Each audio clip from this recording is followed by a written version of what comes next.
Good morning, everybody. Welcome to the second day of the Skillman International Forum 2022, Cagliari.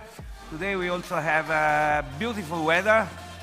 After such a wonderful day yesterday, eclectic day, we have worked very well here in the premises of the regional government, the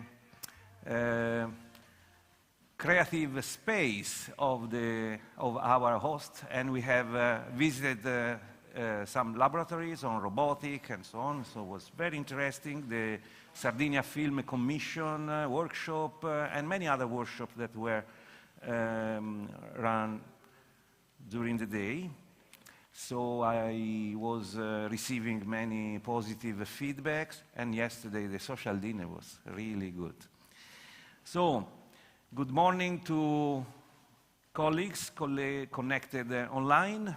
Unfortunately, you cannot be here with us, but we wish that next year you will join us. So today we have the morning full of very interesting keynote speeches and workshops, activities. So we will open with the connection with our Chinese partners, with Henry Huggett at 9 o'clock.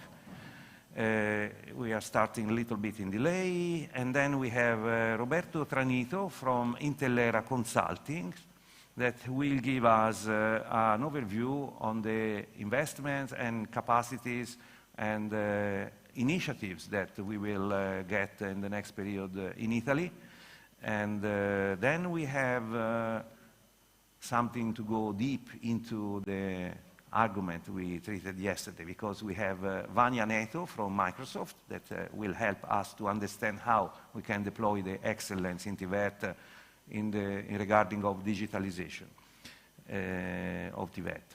And then, also to go digital, we will have Johnny Gorvett that represents the Tactile company that we have, is one of our members, and he presents a very interesting solution for giving learning opportunity to people that work in workshops and have no access to a desk. So then we have a round table, and we will go through the aspects of the certifications, the learning outcomes. In particular, we are going to invite to the round table experts on micro-credentials, and we have the most important, I think, persons and researchers and institutions represented in Europe for micro-credentials, because we have a CEDEFOP and we have ETF also. Then we have Kabada testing in parallel, that is tool, artificial intelligence tool, to assess and improve business plans. That was developed by a consortium in which Skillman has given his contribution. Then we have in parallel the Youth Forum, then we have in parallel a workshop on meta-reality convergence, we have networking tables, and the Freasco Conference that is continuing on sex harassment and so on. So then the Youth Forum will merge in one final result that will be brought by Teodora Chifor, our Skillman member in charge of coordinating the Youth Forum, the youth groups. And then we have Filippo Del Nino will introduce us to the Skillman Declaration. Before to go to conclude to end everything, so we will have an official signature of a memorandum of understanding for collaboration among IVETA and Skillman Network. And then we will make the final remarks, greetings, and we will end this journey of speeches. So I mentioned about the micro-credentials. That is one of the groups, the round tables that we will have. I think that this will be the core of the morning.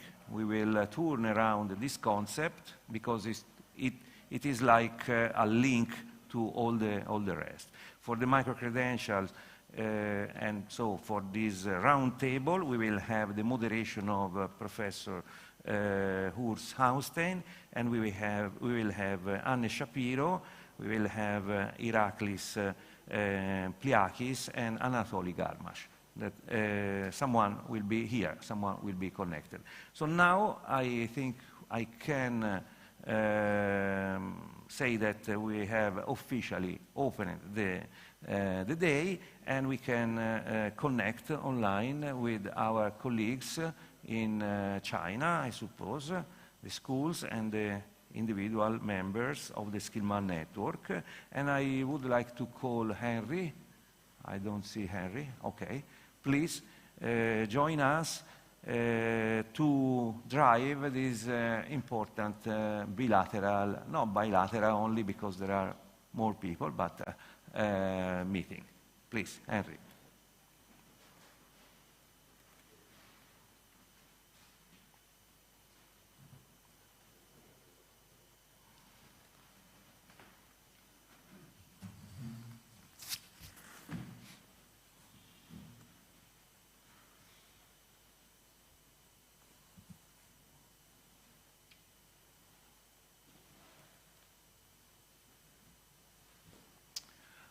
I would like to introduce you now. Henry Huggett is the Global Partnership and Business Development Manager at ECTIS. We met yesterday even Claude Bai-Yun. They belong to the same group. He develops cooperative business relationships in the Middle East. Is North Africa and in India, and supports the improvement of regional education standards and international qualification recognition processes. So thank you.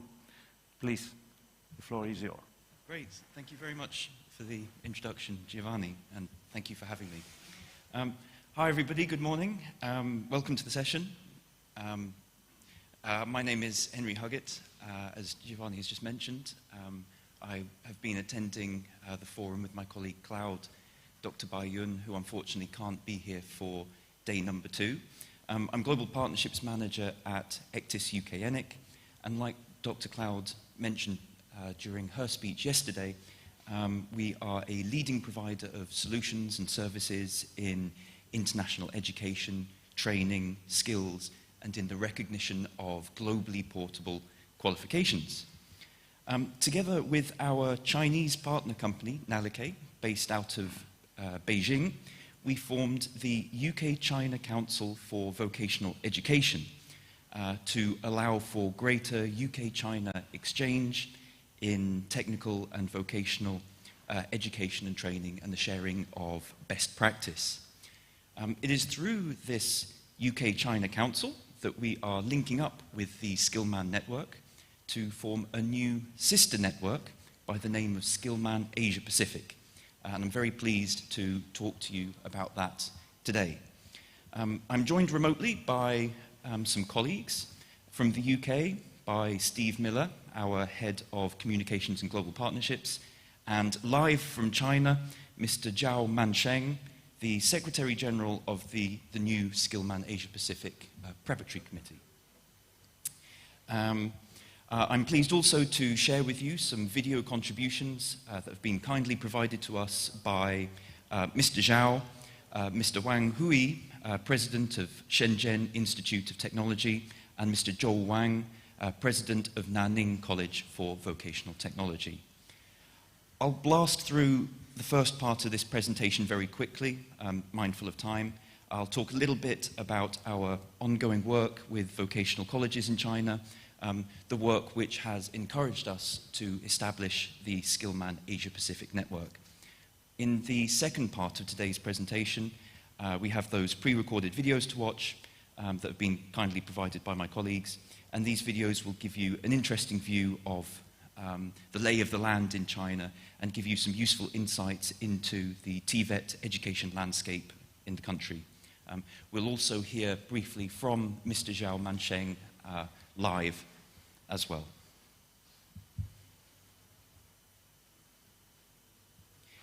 So, over the past 4 years or so, the UK-China Council has been working with more than 40 leading vocational colleges in China to benchmark and develop their 3-year diploma programs to international standards of good practice. In that time, we've also built up a membership network of almost 50 colleges, and this is a number that is increasing month to month with new members, new sign-ups, and this serves as a platform for us to support sectoral intentions in China to, in a broad sense, raise standards, understand international trends in TVET, in teaching, in learning, and in assessment, facilitate the establishment of international partnerships, and enable greater graduate mobility. Now, it's quite exciting because China constitutes what is probably the largest TVET sector in the world. Indeed, there are around about 1,400 vocational colleges in China offering diploma-level qualifications, and then more than 10,000 middle-level TVET colleges offering school leaver equivalent awards in technical and vocational disciplines. These colleges provide education to thousands and sometimes hundreds of thousands of students, and many of them enjoy strong links to commerce and industry. They show responsiveness to employer needs and maintain excellent resources and facilities. Our member colleges are working quite hard to expand and develop their cooperation with the international education community, and have done quite a lot of work in recent years to reduce barriers in this regard. The thing is, some challenges do still remain, and this affects the college's ability to further expand and to further develop and grow. And it's in this context that we've been looking at the different ways in which we might be able to support them.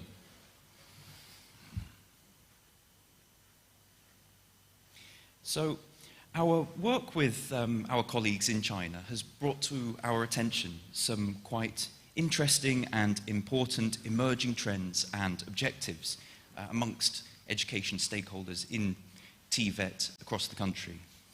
We see, for example, a strong push at a national level to improve public perception of vocational education and training, partly by raising quality and standards, and partly by improving sector links with industry and better highlighting progression routes and career pathways, those routes into work or indeed further study.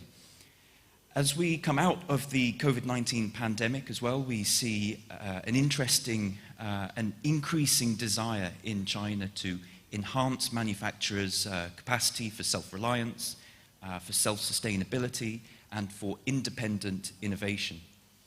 We see intentions to foster a more forward-looking and more future-proof manufacturing sector that is capable of producing more high-quality and higher-quality products in-house, as it were. We also see a clear desire to nurture a stronger global reputation for high quality and precision in production, akin to that enjoyed by Italy, by Germany, and by Switzerland, for example. We also see that institutions in China are becoming more and more empowered to expand their international outlooks, to enable and explore international partnerships and increase their scientific and technological exchanges with global partners, and thereby form a much more open, more innovative and globally competitive skills ecology.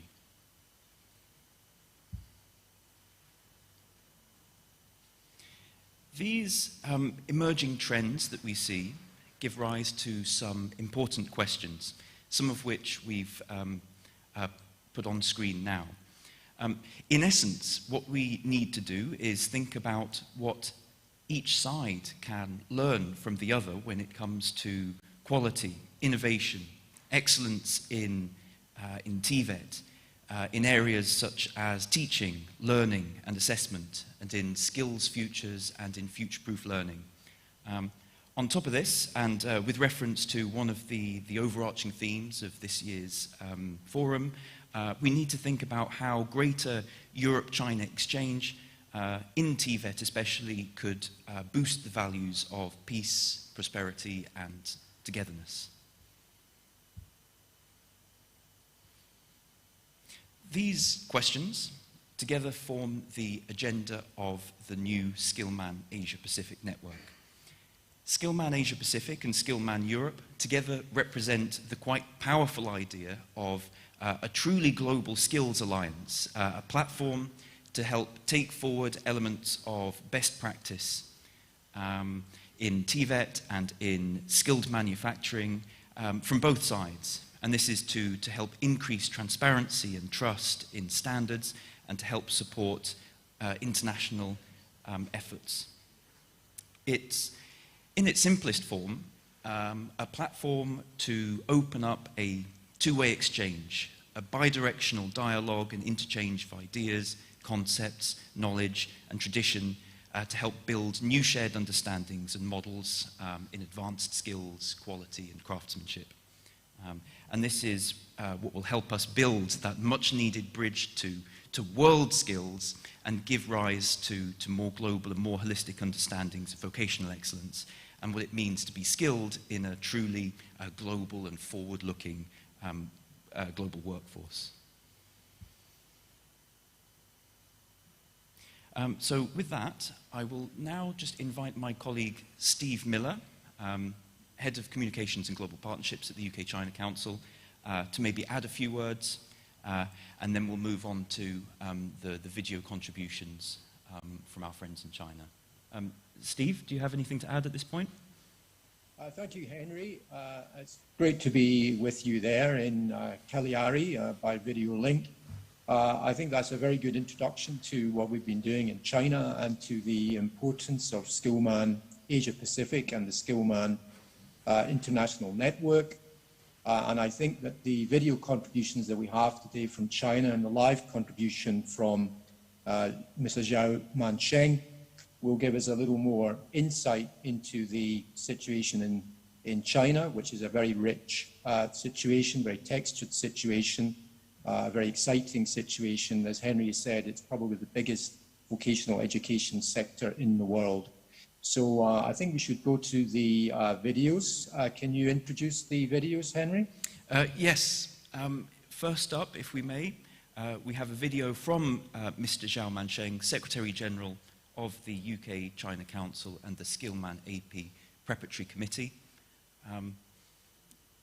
If we may hit play, that would be great. Thank you. 尊敬的各位先生们，大家好，我是全球工匠联盟筹备委员会秘书长焦满生。感谢全球工匠联盟的邀请，非常高兴参加本次国际论坛，学习先进经验，分享成熟做法。我们期待全球工匠联盟在中国的正式成立，为中国的职业教育添砖加瓦，让中国的职业教育与世界共享中国模式和中国经验，希望借此机会与世界各国教育者共享。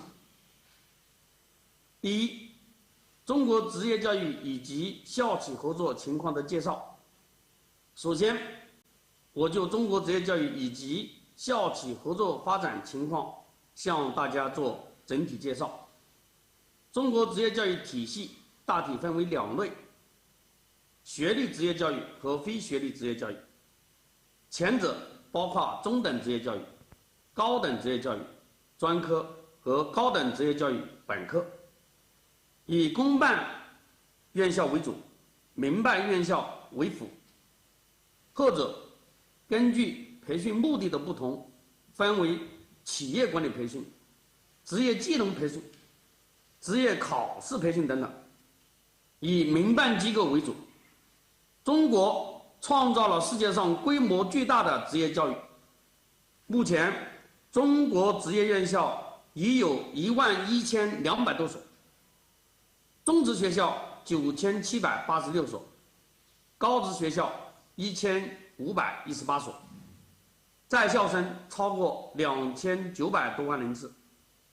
中国是世界上产业链最完整的国家之一，因此，职业院校专业体系已经能够覆盖国民经济的各个领域。共设置了19个专业大类，97个专业类，1349个专业，其中中等职业教育358个，高职专科专业744个，高职本科专业247个。职业教育在整个中高等职业教育中占有很重要的地位，每年向社会输送毕业生1000多万人左右，其中高职约占60%。职业教育每年培训上亿人次，为中国经济社会发展提供了不可或缺的人力资源支撑。2019年，中国特色高水平高职院校和专业建设计划正式公布，简称商高计划，类似于本科层次的211、985计划，共计197所高水平院校入选，其中国际化发展是重要遴选条件之一。今年8月19日，首届世界职业教育发展大会围绕当前全球关心的热点问题展开，分享各国经验做法，指出面向未来的职业教育发展方向。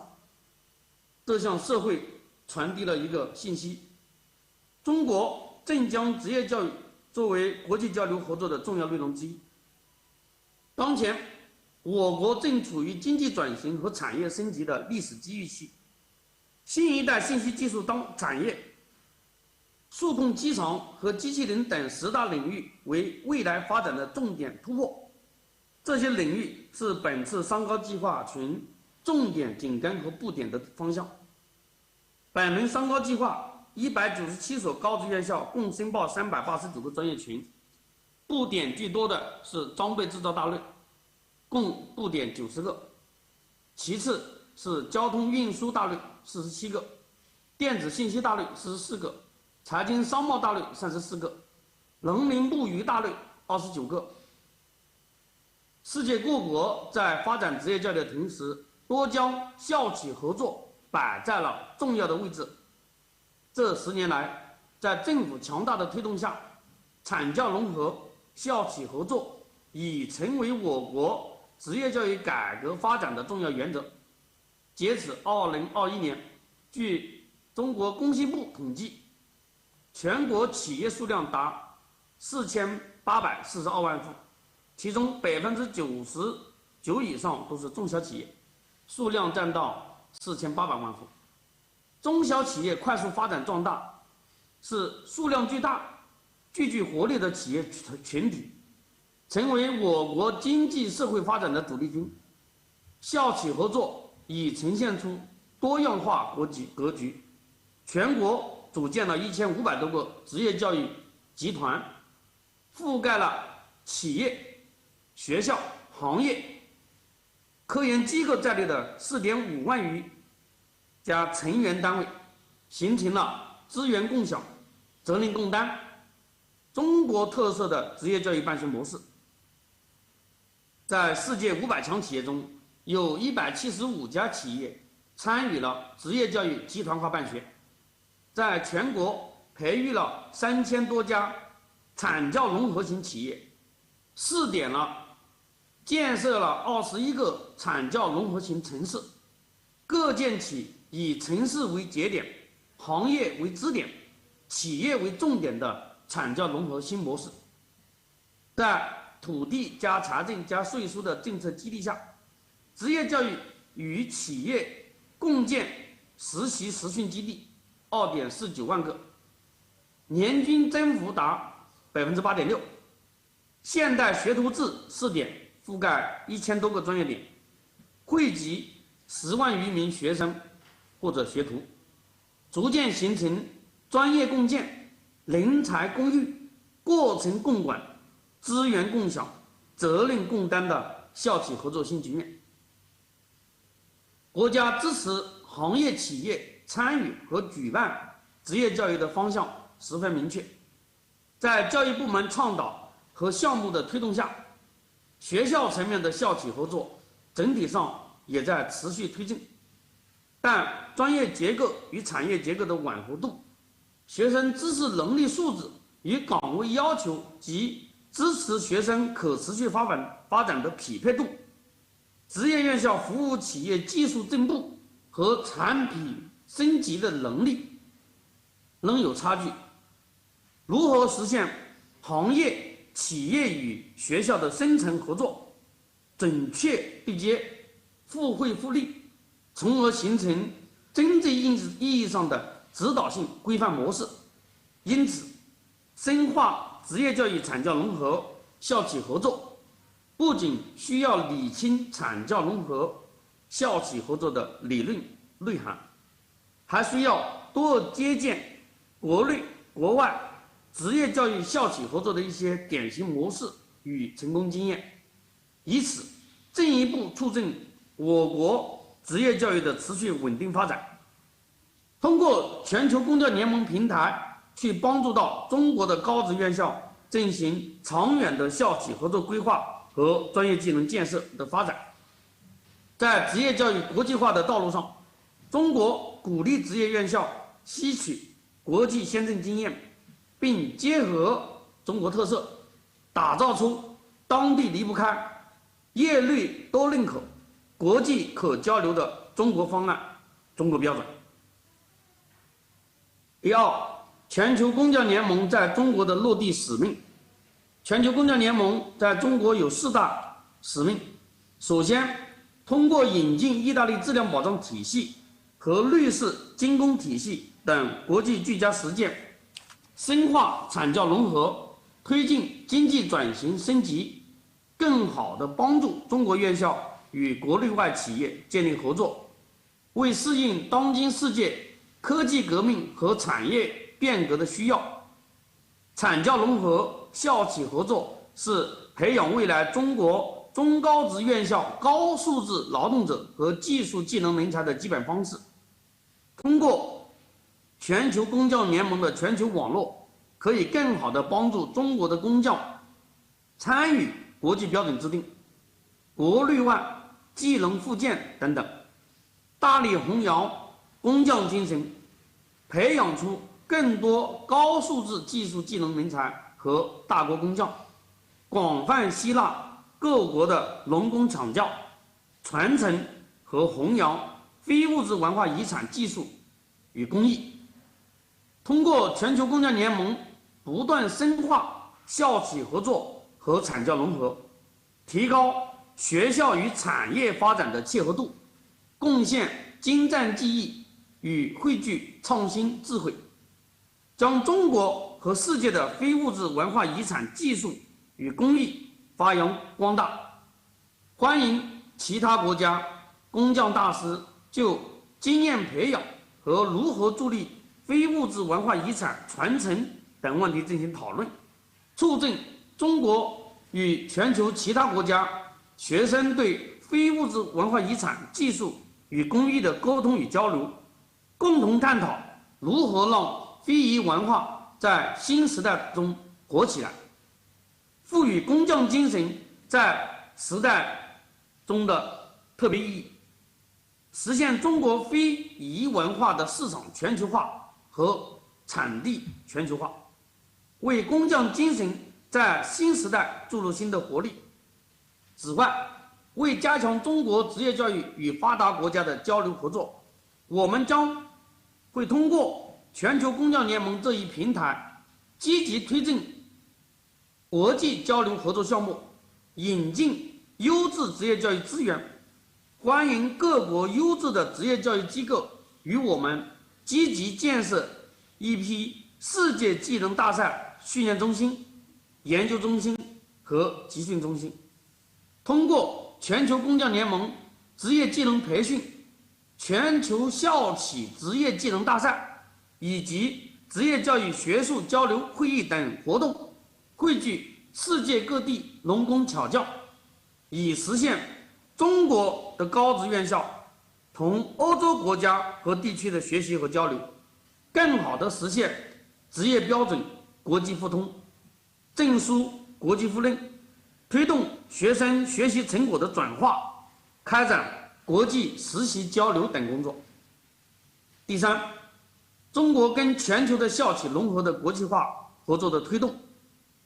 女士们、先生们，结合当前我国职业教育改革与发展的方向，有效开展校企合作、工学结合和等岗实习，可以实现学校、企业、社会共赢，实现毕业生与社会用人要求的零对接。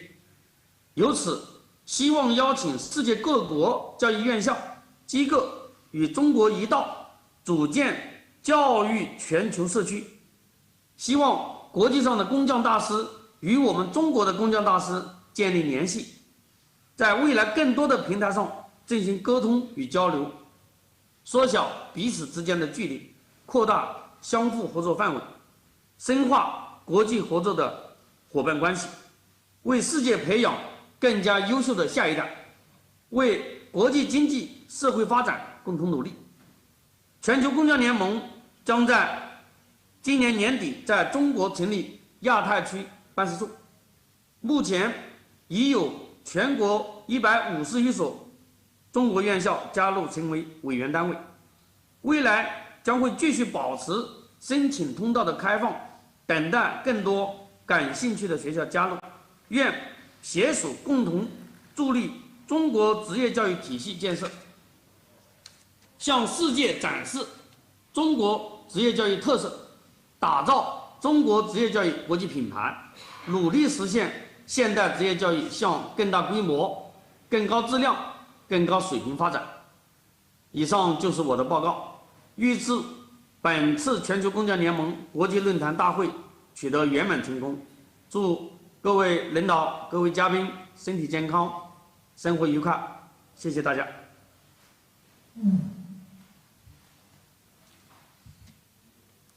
Great. Thank you very much to Mr. Zhao Mansheng for that excellent video and that really interesting view of the TVET sector in China and summary of the goals and objectives of the Skillman Asia-Pacific network. Up next, we have a couple more video contributions. First, a video kindly provided to us by Mr. Wang Hui, President of Shenzhen Institute of Information Technology. Thank you.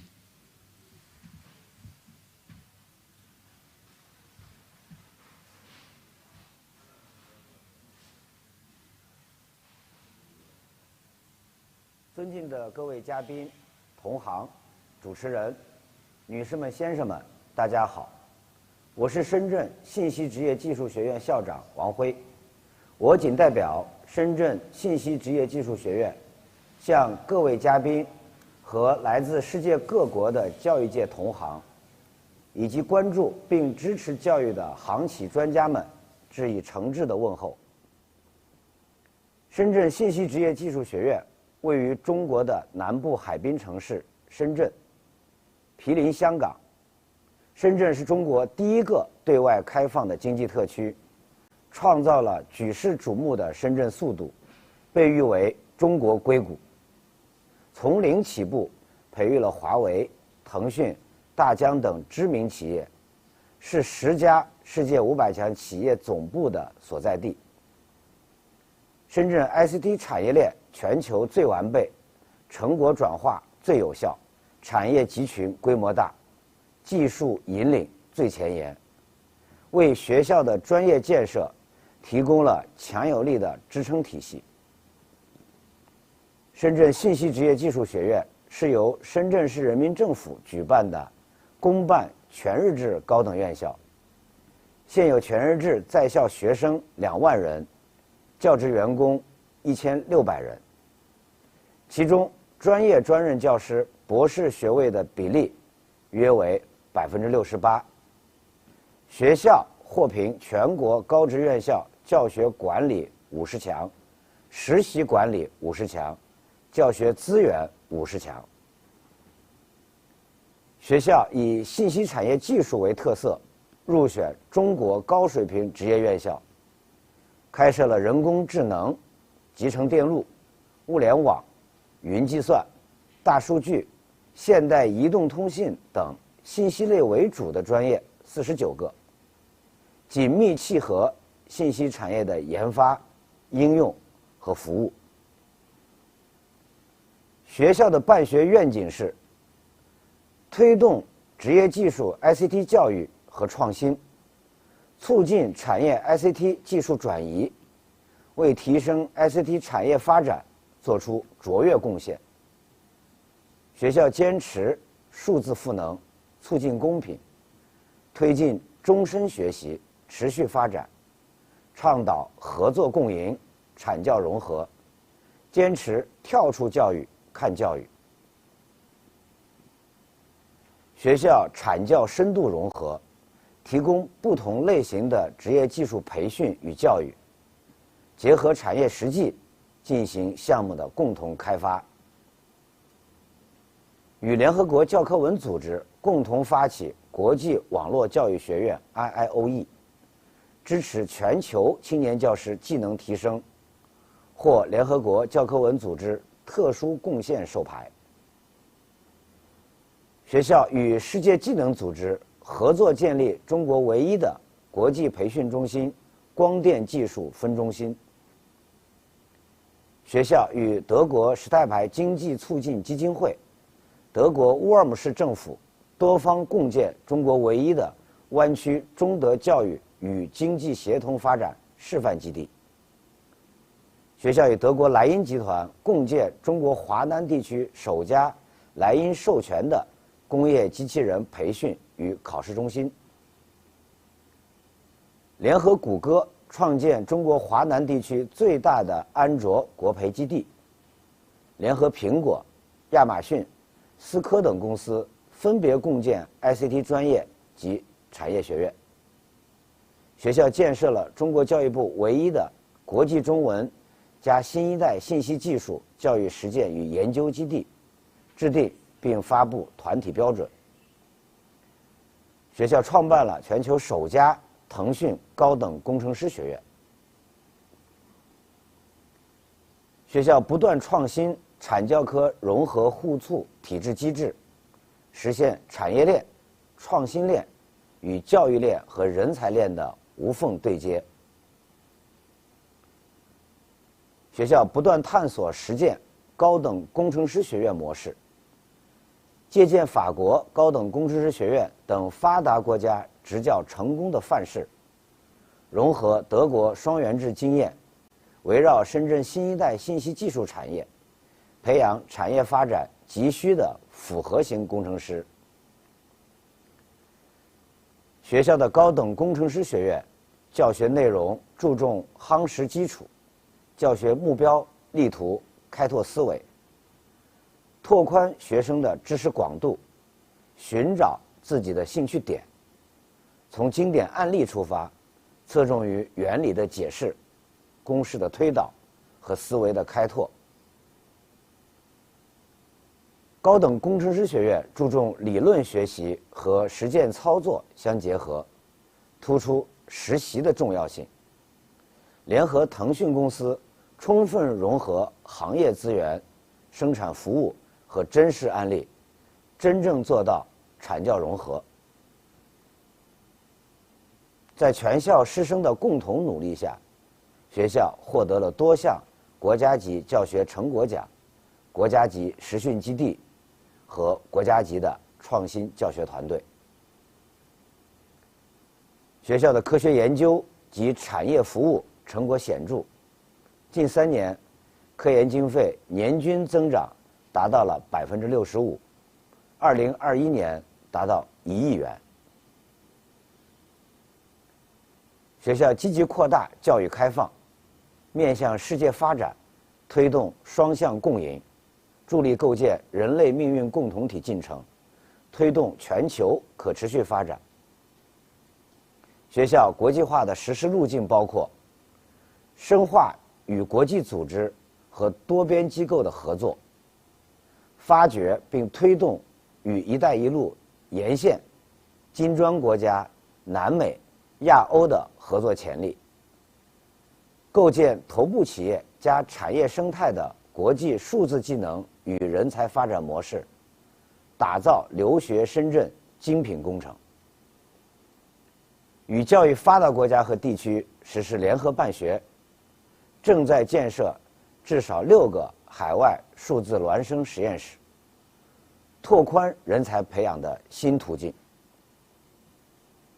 学校推动深港澳学历框架和资历框架对接，促进职业教育互认互通，开展国际中文加 ICT 技能教育，形成引领优势。学校与世界众多知名学校、企业和机构合作，并希望未来与更多的国家和地区以及更多的学校、企业和机构有新的合作机会。谢谢大家。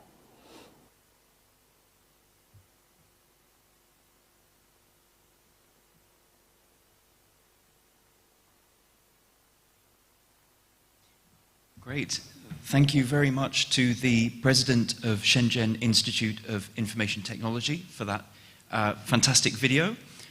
We now have a third video contribution from Zhou Wang, President of Nanning College for Vocational Technology. 尊敬的各位嘉宾、朋友们，大家好。我是南宁职业技术学院院长周旺。感谢 UK NARIC 中方理事会的邀请，很荣幸能够参加第8届全球工匠联盟国际论坛，并就论坛的主题做发言。以下我就以新时代工匠精神引领高职教育高质量发展这个主题谈谈我们学校的一些做法和想法。南宁职业技术学院是南宁市政府举办的一所综合性院校。学校1984年作为全国当时首批职业大学之一，在整个发展的过程中，先后经过整合发展、国家示范建设、国家创新优质校建设和国家双高校建设这几个主要阶段。尤其是2009年，学校进入国家首批28所示范院校的建设，为学校的创新发展打下良好基础。2019年，学校又非常的荣幸能够进入到全国双高校的建设单位，以双高建设为契机，学校是紧跟南宁地方产业的发展，来设置相关的专业和专业群。目前学校设有13个2级学院，60多个专业，每年为地方培养高素质的技术技能人才7000多人。目前整个学校的发展规模很快，已经达到21000多人。学校这几年来，尤其是在培养学生工匠精神、培养大国工匠方面的所做的教学改革，得到进一步的深化，也取得明显的成效。以下我就3方面来谈一谈我们是怎么改革的。首先一个就是树立创新的人才培养理念，培养学生的工匠思维。我们遵循3引领、3对接、4融合的培养理念。3引领就是高标准引领、新技术引领、创新引领。3对接就是专业对接高端产业和产业高端，课程对接关键技术，人才培养对接行业标准和国际标准。4融合就是校城融合、产教融合、德技融合、学创融合。我们通过这个334这么一个育人理念，在培养学生的工匠思维方面做了深化的改革。2是坚持立德树人，打造工匠阵地来培养工匠精神。首先是利用好这个第一课堂，我们这个工匠精神的培养，首先是进课堂、进教材。那么其次就是利用好第2课堂，对学生进行德智体美劳全面素质发展培养。其中核心就是基于这个工匠精神的培养，设定专门的素质体系和学分体系。3就是通过与南宁市总工会共建工匠学院，同时对应各个2级学院还有工匠基地和工匠实训中心，通过这个3方面的这个大的这个阵地的培养，来培养学生执着专注、精益求精、一丝不苟、追求卓越、不断创新的工匠精神。第3是搭建5个平台，通过培养模式的创新来培养能工巧匠。学院汇集了多方面的资源来共同协同育人，积极与地方政府、行业协会、龙头企业开展深度的合作，通过校企、行业、企业多方的联动，来对工匠这个技能来进行强化。总的来讲，我们是通过5个加的这个平台来探索高素质的技术技能人才的培养。1是打造兴趣加工匠创意激发平台，平台以第2课堂为载体，开展现代工匠主题沙龙等活动，形成良好的氛围。2是打造课程加工匠能力实训平台，这个平台有30多门个性化的选修课，100多门的创新实践课，120多门的创新创业融合性的示范课。通过这个课程平台，来自强化这个学生的这个实践能力的培养。3是打造项目加工匠创客教育平台，联合企业科研机构共建工匠创新工作室，鼓励学生将奇思妙想化作创新的能力训练、技术研发和成果转化等等作品、产品和商品。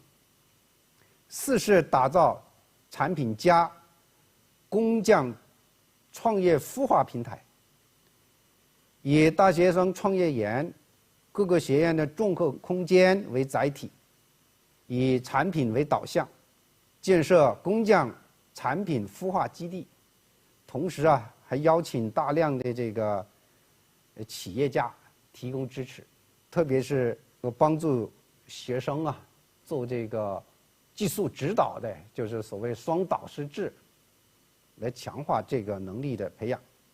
5是建立成果加的转化融资平台，以行业企业、投资集团、金融机构、双创基地、小型企业服务中心等共建融创平台，定期召开这个成果转化的路演、项目投资会、双创竞赛、互联网创业大赛等等多种方式来去吸纳和这个融资，推动工匠这个训练的成果转化。以上5个做法，这个我们这几年来呢，收到的效果还是比较明显的。比如我们每年的毕业设计教学成果的转化率，都在递增15%的比例去提升。另外呢，就是这几年来，学生在创新型技术技能培养方面，参加各种竞赛，获奖率很高。除此外啊，就是我们有相当一部分的这个技术的成果，是直接转化为地方产业的技术升级所做的服务，技术服务的到款额每年也以20%的这个比例在提升，等等。总的来讲，这个我们对这个工匠型的技术技能人才的培养的探索，还要进一步深化。今后呢，我们会在这个培养学生的这个，特别是在工匠型的智力化技能，尤其是对这个产品的设计和产品的实现能力的培养方面，下大功夫。谢谢大家。Great, thank you to the President of Nanning College for Vocational Technology for another excellent video. We have just a couple of minutes left now to go live to Mr. Zhao Mansheng, who joins us direct from China to say a few words to close out this session. Thank you. 下面有请我们全球工匠联盟亚太区筹备委员会秘书长焦满生先生发言，谢谢。好，谢谢，尊敬的乔凡尼主席，各位参会嘉宾，大家好，非常感谢全球工匠联盟的邀请，未来的工匠大师与国际上一流的工匠大师建立联系，有效开展校企合作，欢迎其他国家工匠大师就经验培养和如何助力非物质文化遗产传承等问题进行讨论，促进中国与其他国家学生对非物质文化遗产技术与工艺的沟通和交流。最后，希望我们可以继续深化国际合作伙伴关系，为世界培养更加优秀的下一代，为国际经济社会发展共同努力。谢谢。Dear Giovanni, President of Skillman, and dear delegates, I would like to extend my sincere thanks to the Skillman Asia Pacific for the invitation. In the future, we are eager to welcome the discussion of master artisans from other countries on experience training and on how to help the inheritance of intangible cultural heritage, promote the communication and exchange between students from China and other countries on intangible cultural heritage, technologies, and crafts. We would also like to carry out effective communication between schools and enterprises, expand the scope of mutual cooperation, deepen the international partnership, cultivate a better new generation for the world, and work together for international economic and social development. Thank you so much.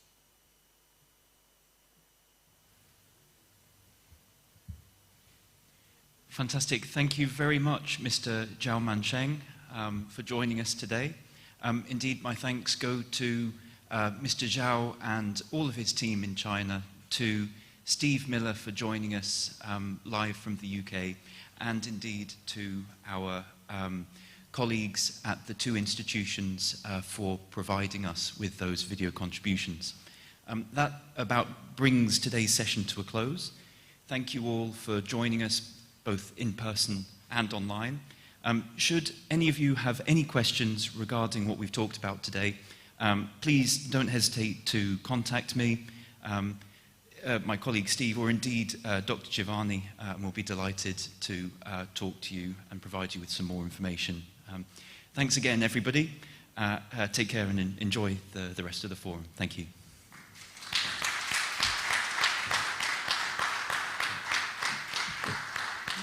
Thank you.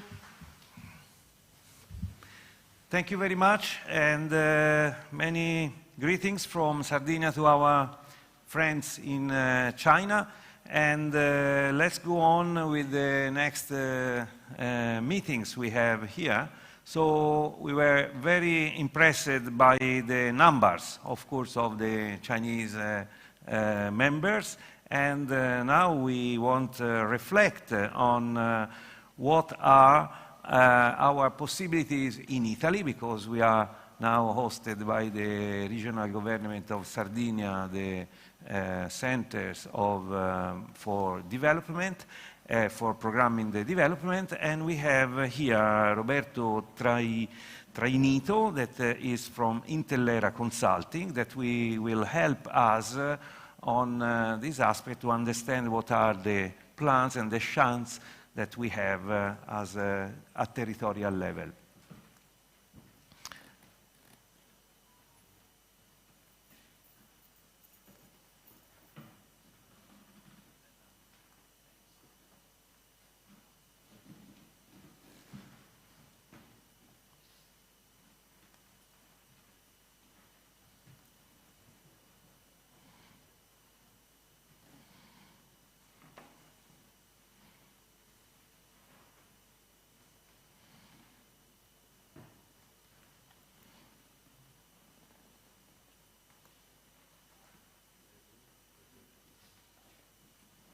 Thank you very much.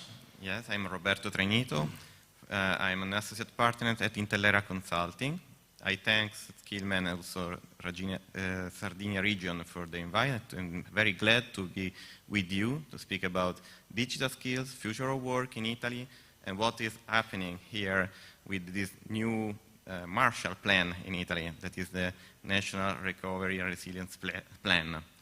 Today, for a very short presentation of what Intellera is, because it's not famous logo, but as we are used to say, we are a very old startup, because we are the branch, Italian branch of PwC, that is PricewaterhouseCoopers Network, that is changed name 1 year ago, and now in Italy is Intellera Consulting. We work with the European institution, but also with the national bodies like regions, like ministries and public administration, because we were totally dedicated to the advisor to public administration, and now we are working with private companies also to explain public policies in Italy. We are a big reality with 1,000 people in Italy working in different offices, with a trend of increase of people, 500 young and digital skilled guys that are new joiners in our reality. We work in management consultant, technology consultants, and also in policy consultants. Before starting speaking about before our short deep dive in the national plan and what is happening in terms of policies in Italy, we would like just to define when we speak about digital skills what we are speaking about. As you know, there are a lot of definition, competency framework, sectoral competency framework in the field of digital skills. And in our observatory, we divide these two words of the technical, vertical digital skills and the transversal, soft digital skills. This is a way we classify the digital skills also to understand what we will explain about the national plan and how it affects the digital skills development in Italy. When we speak about technical, vertical digital skills, we are speaking more about professional and technician in the digital area. When we speak about transversal soft skills, we are more focused on the citizenship digital skill. As I was saying, there are a lot of framework at international and national level. We contribute in the past, in our previous life, to the development of several of these frameworks, such as ESCO, with DG employment, or the other frameworks at national and regional level. This kind of framework can be divided in frameworks that are more focused on the vertical, technical digital skill, or more focused on transversal digital skills for citizens. And some of them also are a mix of these, then contribute to include together the technical and the horizontal digital skills, like ESCO, for example. What is happening in the mega trend is that the digital are borning a lot of sectoral digital skills framework. The last few days ago, from ENISA, an European agency for cybersecurity, developed the cybersecurity digital skills framework. Then this is a mega trend because the digital skills are going to be more specialized in the next days. And then now that we have this idea of what we mean when we speak about digital skills in terms of vertical and horizontal, we start our short deep dive in the National Recovery and Resilience Plan in Italy. As I was saying, this is a very incredible opportunity for Italy. Is a Marshall Plan, is the most huge public investment in the history of the country, and it will change forever the labor market in our country. It will change the labor market also in terms of digital job profile and digital skills, because a great part of the investment is focused in the digitalization of the country. Then we have this kind of intervention, digital intervention, that are spread in the different 6 missions of the plan. But the majority of the investment are focused in the mission 1, that is directly focalized on the digitalization. If we go to see I'm sorry, I think that the computer didn't support this standard. Then if we go to see the figures about the investment, we can see that the majority of the investment is the digitalization of the infrastructures. And a part of the investment that is huge is about digital skills. Then you have a lot of investment for the infrastructure, systems, and services, and a part of intervention that are dedicated to the digital skills directly.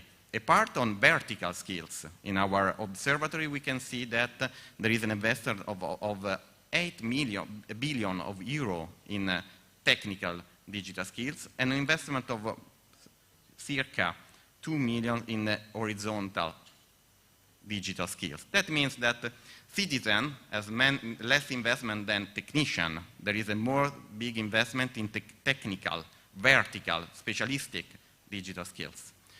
Therefore, we can see some of this investment infrastructure. There are very huge infrastructure of digitalization of public administration or of high-speed networks. Specific investment in infrastructure on specific sector of digitalization, tourism, healthcare, school and education. But if we go to the investment in horizontal digital skills, also we have relevant investment in terms of digital civil services, network digital facilitation services, investment in education, investment in training into the enterprises with transition 4.0, active labor policies. We will have 300,000 people trained, not occupied people trained in digital skills.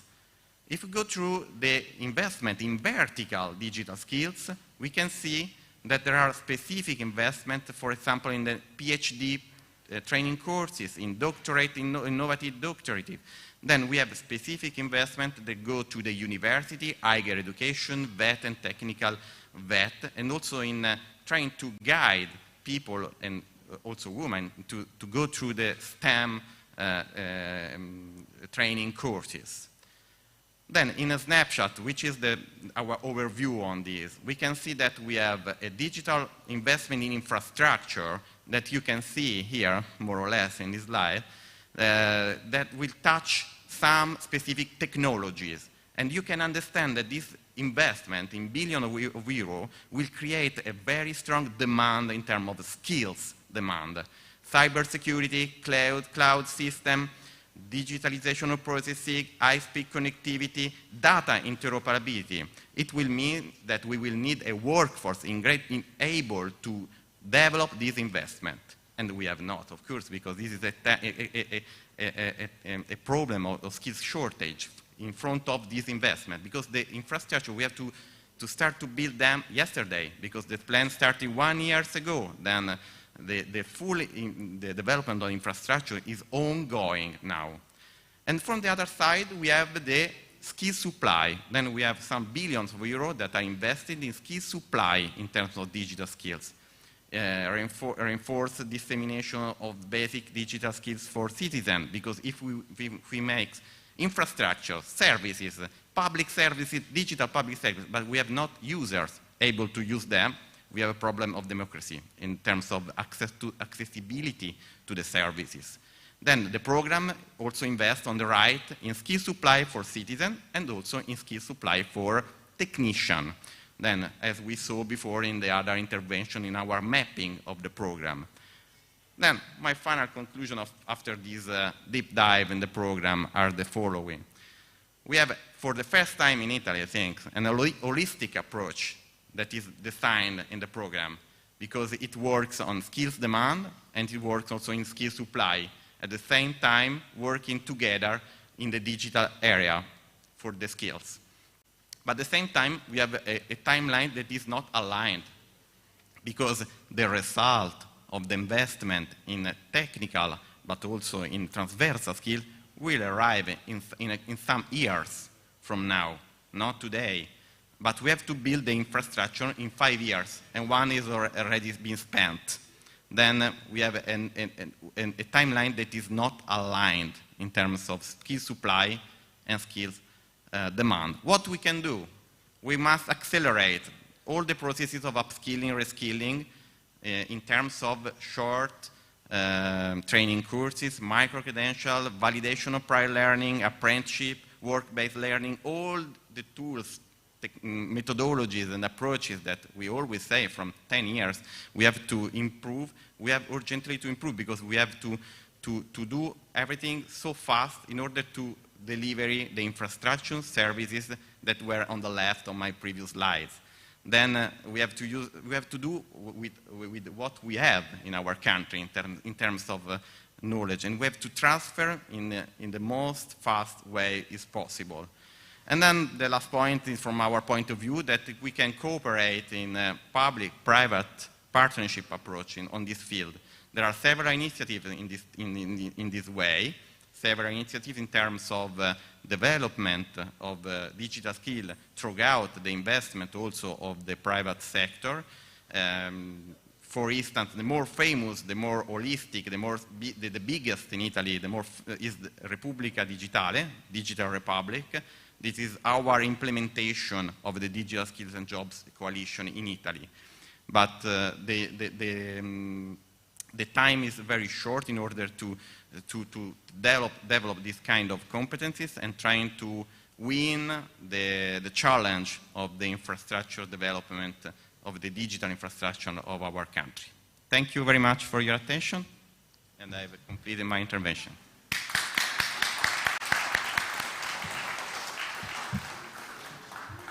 Thanks so much, Dr. Trainito. So we understand that we are not unprepared for the future. So there are a good plan of investments in Italy too, and we look to many of the topics that we have discussed during the day yesterday. And of course, we have challenges, but we won't be prepared. And this plan of investment and activities and actions that you have presented are also inspiring us for what we have to focus. So now we continue with this drive, starting from the challenges and the opportunities and the solutions. So yesterday we have introduced what are the main challenges that we have in front, and now we want to see also how we can develop, we can promote, we can improve the quality, the excellence of our COVES, Centers of Vocational Excellence, what we intend, what we understand for excellence, we said, and what are the steps that we can do in making the excellence real. So we have to agree on what is excellence. Yesterday we had this nice discussion before closing with the ecological music of Michele Biasutti, and then now we have here, one of the most famous companies in the IT field. And so we have Dr. Vania Neto of Microsoft. She is a Microsoft Education Skills and Learning Leader for Western Europe. She is responsible for the education skilling strategy and for the relationship with education institutions, faculty, educators, and students. So, who could best help us in understanding what we have to do? So, Vania, please take your time for presenting. Let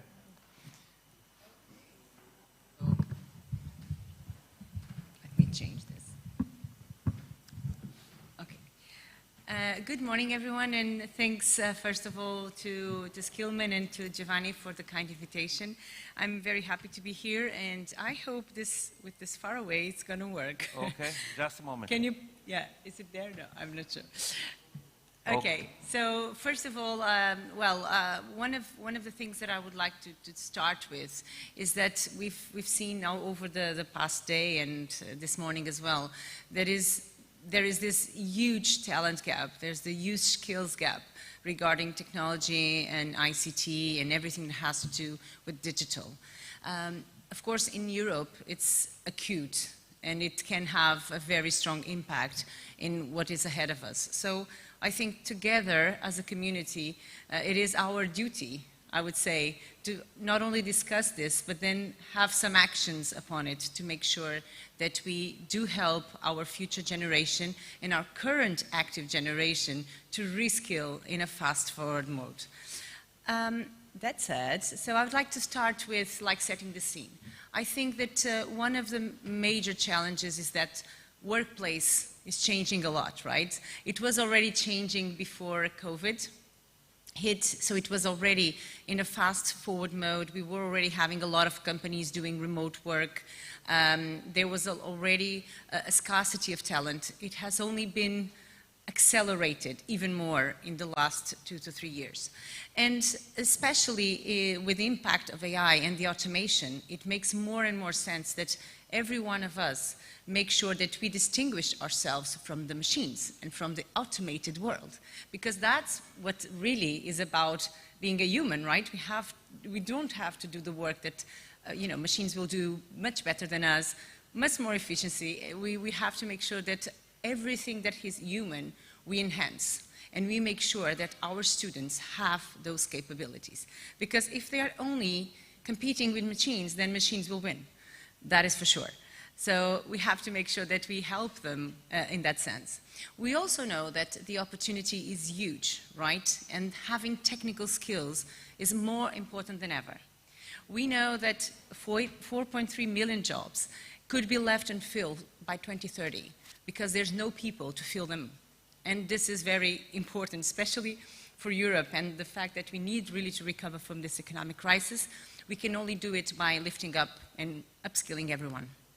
So there's a lot of challenges around this space, and at the same time we also know that people that come out of university sometimes feel, well, they don't have the right skills, and that's why I think vocational education and training is so important, because what distinguishes that education is that it is much more practical. It's much more back to reality in the sense. And in fact, we do need academics, of course, we do need universities, but the fast-pacing mode of economy, it's really about how we can make sure that vocational education and training, the technical field of it, is ready to embrace this challenge.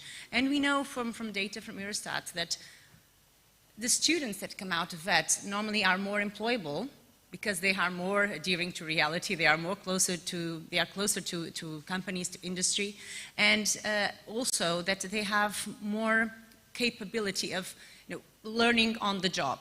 And this is something that is more and more important every day, right? We also know that specifically for the technical jobs, for the IT jobs, it's going to be massive. massive. And as massive as we may be losing trillions of dollars or euros in economic growth if we do not address this challenge. So of course, for all the vocational education and training community, especially the ones that are close to IT, it's very important that you focus on some of the things that I will show you right after. Because we estimate from our LinkedIn research that 149 million jobs will be added to the economy in the next years. So, and if you see this next slide, so we estimate this is kind of the division between these jobs in terms of IT. You see massive, of course, in terms of software development, but there's also a lot of areas, of course, cloud and data, data and AI, everything that has to do with security and cybersecurity is massively growing. So, as well, of course, as the issues that come with the cloud and the AI areas such as trust and privacy. So these are areas that we really need to take an eye on and making sure that we are preparing for what's coming because it's going to be massive. But there's kind of a paradox, right? When you think of how technology evolves and how education evolves, sometimes it do not fit or it's not exactly the same pace. I always like to show this image, which is, of course, probably too rush, but I think it's something that may show a bit what I'm trying to say. There is, I don't know, I've heard a few years back a quote from, I don't remember who, but she was saying something like this, that education is not preparing us for the world, is not preparing the students for the world. For example, in education, we know, we are taught to say that there's only one right question. You need to have a right question, right? You need to be right. And of course, in life, there's more than one answer to the same question, normally, right? More than one way to solve the problem. The same thing is that you cannot copy, right? You should not let anyone copy your test, and you should do it by yourself. Whereas in the world of work, you have to collaborate more and more. So everything about education is a bit unfit, or most of it is unfit for what we need to give the students, right? For their life, for them to be prepared for life. And I think, I don't know who yesterday touched about it, but somebody was talking about the fact that education and the model of education, especially in Europe, it was based on industrial revolution, right? To create very good automated employees. And that's not what we need anymore. So I would challenge that, and that's why we have made some research about it. We have made a research that's called the Class of 2030. And the data that comes out of that only just corroborates what I'm, talking about here. So the first, I think, is, of course, we need to prepare students for life and for work, but in a sense that makes sense also for them, right? And so the future of work would be more personalized, right? Student-centric. Of course, taking their own interests and talent and also making sure that they can reach their potential. And there's not one size fits all. Right? Everyone has his place in society. Everyone can add value as long as they are, incentivized for that. And also, I would say, just of course, there's a lot of information on the slides, and of course, I'll leave it if you have any interest, and we can talk about it later in the questions. But there's a lot of opportunity, especially the ones that have showed you that comes out of technology, but also it's very, very important what has to do with the teacher's role and how they can be mentors and really help students reach the potential. And at the same time, the fact that this personalized learning can really help them, excel. And we know there's a lot of students that sometimes go to vocational education and training as a last resource. And we have to change that. Because it should be the first choice for people that do not fit or do not think that the square model is for them. Because in vocational education and training, normally there's much more of a hands-on, much more of this adherence to industry and to work and to real life. And this is something sometimes what really attracts people and makes sure that they be successful in that area. Also, one of the things that we've researched in the last, I would say, year that has come even more important is the fact that we need to make education foster well-being. So we've talked a lot about mental health, a lot of how students felt a bit out of, they did not fit anywhere. They had to be remote, where we are really social people, right? And for teenagers and for young people, it was even harder sometimes. So this is also an area that we need to really focus on, in making sure that your teachers, your organizations are ready to also make sure that we not only create an equitable education in the sense that it integrates everyone, it has inclusivity by design so that everyone fits, that can be integrated in a way that they feel comfortable with, that can also accelerate learning, that in a way that we are not just doing as we used to be to do it, but we are always evolving in a sense that makes sure that we are evolving with the needs of the society and of the economic growth. Moreover, I think that not only this is a big opportunity for education, but this is an imperative. So all of us that are in the education field, but especially for all of your network of centers of excellence of vocational education and training, all the schools, all the universities that you are connected with, all the industry and the companies that really support your work, we have to make sure that we focus on this imperative for education. So we have to embrace blended learning. We have to make sure that we have a strong digital curriculum, that everything that can be learned online should not be taking space in the classroom, because it can be learned online, right? In the classroom or in the spaces of learning that you have, we have to make sure that we are really doing and giving advanced skilling for our students. And also that we use technology in a way that helps us help back the students, right? Everything that has to do with analytics of data that comes from the interactions that we have with students, that should be improved and that should be used in a way that can really help the learning process in a thoughtful way. So this importance of reimagining education, transforming education in a way that it can be more flexible, more personalized, inclusive, and also engaging for students, for me and for Microsoft, is one of the most important things that we can do as a community of educators and education institutions, to make sure that we are really giving the students the best they can have. And that is, of course, one of our mottos and missions. I just wanted to show you this because, of course, as an IT company, we are focusing on giving students the skills they need, especially the IT skills, right? So from primary to secondary, vocational, and higher education, we tend and we want to make sure that they do have the skills that they need. We have from digital literacy, basic digital literacy, up to role-based skills that you can find, and we can support you in that sense to make sure that the students have access to that, and also the teachers have access to that. And in a moment I'm going to also show you, but for this I just wanted to make sure that we can discuss some of the topics here. But first, are you already embracing this? So do you already have any hybrid, blended learning in your schools? If not, think about it. If you have in place, and I believe that from what I've seen you have already, but you have the partnerships with industry.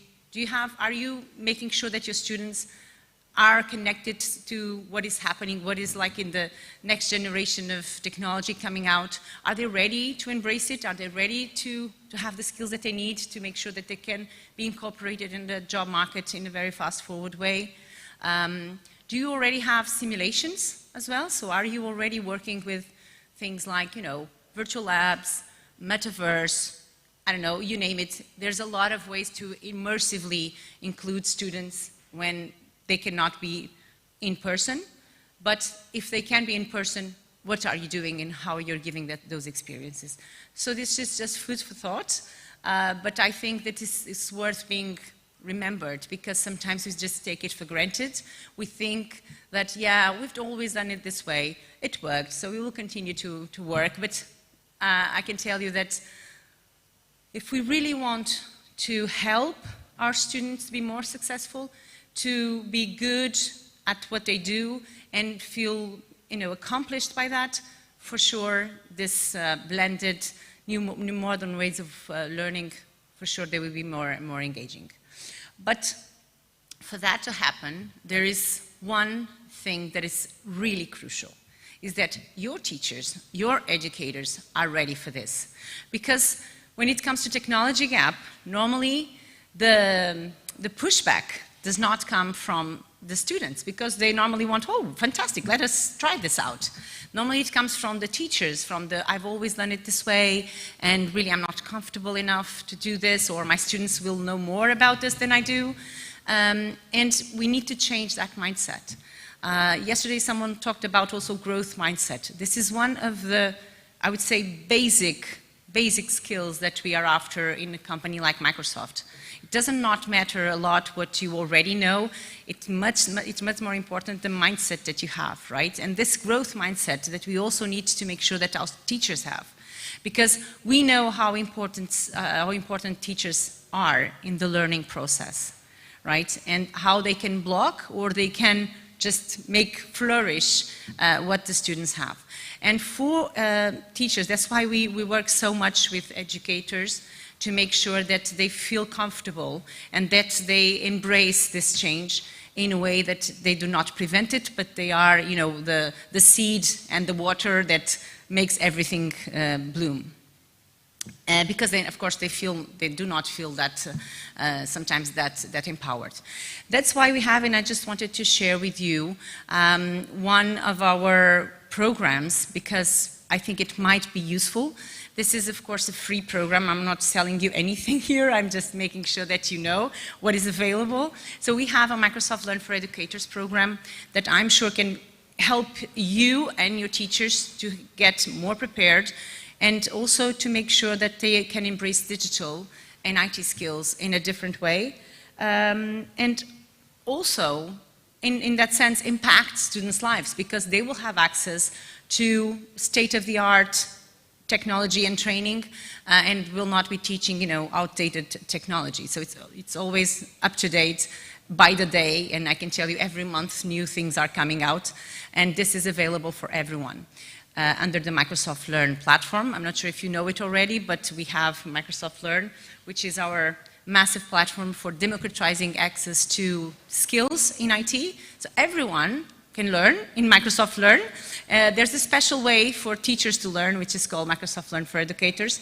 And on this, you can, you know, in one sense, have this specific access to technology, but also to content. So it helps, you know, teachers that do not feel as comfortable with, for example, a specific technology. We help them, we train them so that they're comfortable, and then they can teach about it in a way that is smooth, easy, and they do not have to invest money on it. They just need to invest time, which of course is also very precious for all of us nowadays, but it's something that of course we need to be committed. We are sure that after this training, if they pass on the knowledge to the students, they will have, of course, more skills, and that they will have the chance to have better salaries, better fast employability, etc. Because we know, at least from our experience, and we have thousands of partners around the world, they are lacking a lot of talent. And your students might be, of course, the next employees, because the market really needs people that knows about it. So I just wanted to you know, bring out one of the examples that we have in a vocational institution, which is in Hong Kong. They have been focused a lot on cloud and Microsoft Azure technologies, and this is one example that we have from last year, that they are just massively certifying the students on Azure fundamentals, making sure that any student that comes out of this IT school knows what is the cloud, what is the potential of cloud, how can they use AI in a more meaningful way, and how AI impacts the future of the businesses, no matter what business they are. And well, I just leave you as well with where you can get this if you want. It's for free, as I said, so it's something that you can just embrace.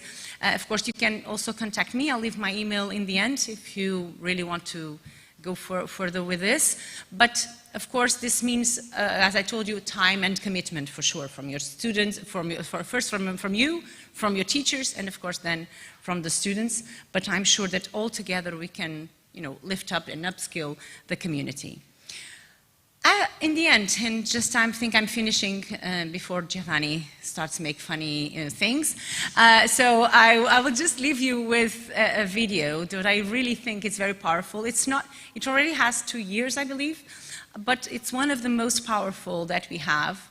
And I think this is a challenge for all of us, especially when we know there's so much technology, but probably we are not really, making the sense of it. Yesterday at dinner, we were discussing how important it is for us to have technical skills nowadays. It's like it was in the past generation speaking in English, right? Making sure that we can all understand ourselves.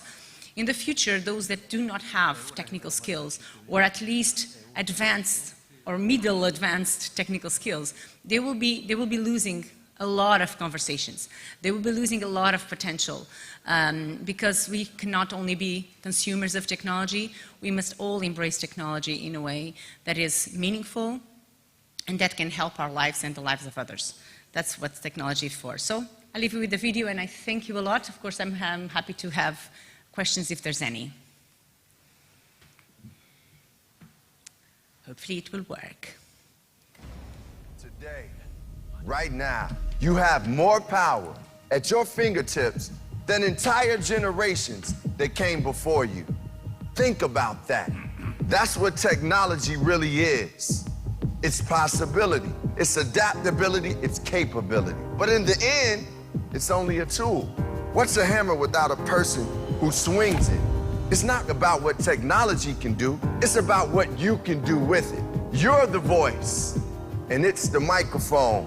When you're the artist, it's the paintbrush.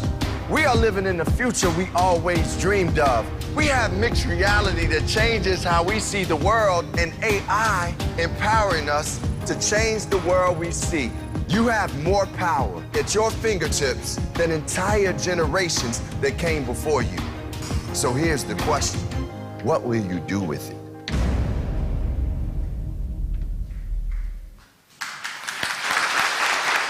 So I have some questions for you, Vania, because you have mentioned very, I would say, critical points for us, and also I noted there is a recurrent word that we like very much, that is an inclusive education. So technology has to be to the service of us and not the reverse. And so for us, this is a very important point, not only by the point of view of the individual learners, but even in a sense of organization. So we look to an inclusive aspect in terms of collaboration among organizations that must be not excluded by the access to the skills for the advanced manufacturing. In this way, we think to collaborations that are transnational and that are among organizations that belong to different levels of advancement in this drive to go to the excellence. So what are the solutions or the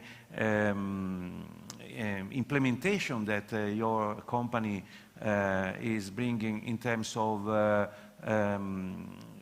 curricula and certifications, because you talked about this. So can you give the state of the art of this? Sure. Well, first of all, I didn't really cover that because, of course, other people did already, the importance of certifications and microcredentials in this world of technology. So we are really working a lot on that area as well. So we have every day, or almost every month, launching new certifications, new technology, microcredentials, so that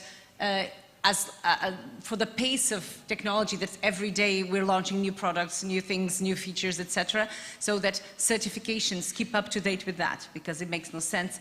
I remember that a few years back, once I was in a school and they was, oh, we do certifications, but they were still like, you know, we were in 2019 and they were certifying students in Office 2013 or something like that. And I said, well, that's a bit outdated already, so you might as well, you know, update. But again, on the inclusion piece, so all our products are inclusive by design. So if you nowadays go, for example, for our most known product of Office, for example, you have speech to text and text to speech embedded by design. So anyone that has some reading impairity or some problem like that, they can read and write, and I can tell you students use that a lot nowadays. I have a case at home that the teacher said, well, you have to do a composition, etc., and I get to the office and my daughter was dictating to the computer, and I was like, what are you doing? And she said, well, I'm doing a composition. And I said, how are you doing a composition? Yes, I'm just, you know, telling the computer, and then I just put the commas and just full stops. And I said, well, I'm not sure that's how you should do it, but okay. So this is something that is by design, and so of course students just embrace it as they want. So this is one thing. Also for, you know, in Windows itself, we have a lot of accessibility tools, both for visual impairity, they can change, you know, the way it looks and feels. So there's a lot of inclusiveness by design that we have in our products. Of course, we are trying to make it better every day. So if there's a specific thing that you feel that it's not adequate, or that you don't like, or that you think it could be better, please, we always have like a give feedback button. Do give feedback, because I can tell you that especially during the pandemic, Teams, which is our, of course, collaboration platform that you probably all know about, it was getting improved and having new features by the day because of the feedback that we were getting from the teachers, from the students, from the users, because, of course, technology can only be better if it serves people. And so that's what we want to make sure. That's great. Thank you very much. I have a last question for you, because before you mentioned that I'm not selling anything to you, but we are not afraid about this, because look, there are a wide panorama of solutions in the market, and our role as Skillman Network is also to inform or to select solutions that are right and suitable for our members. But one aspect, I don't want to promote any product, but one answer that to our question, which is one of the best products that we can access. If I have right understood, Microsoft offers a suite for educational institutions that can be used for free. That's very good.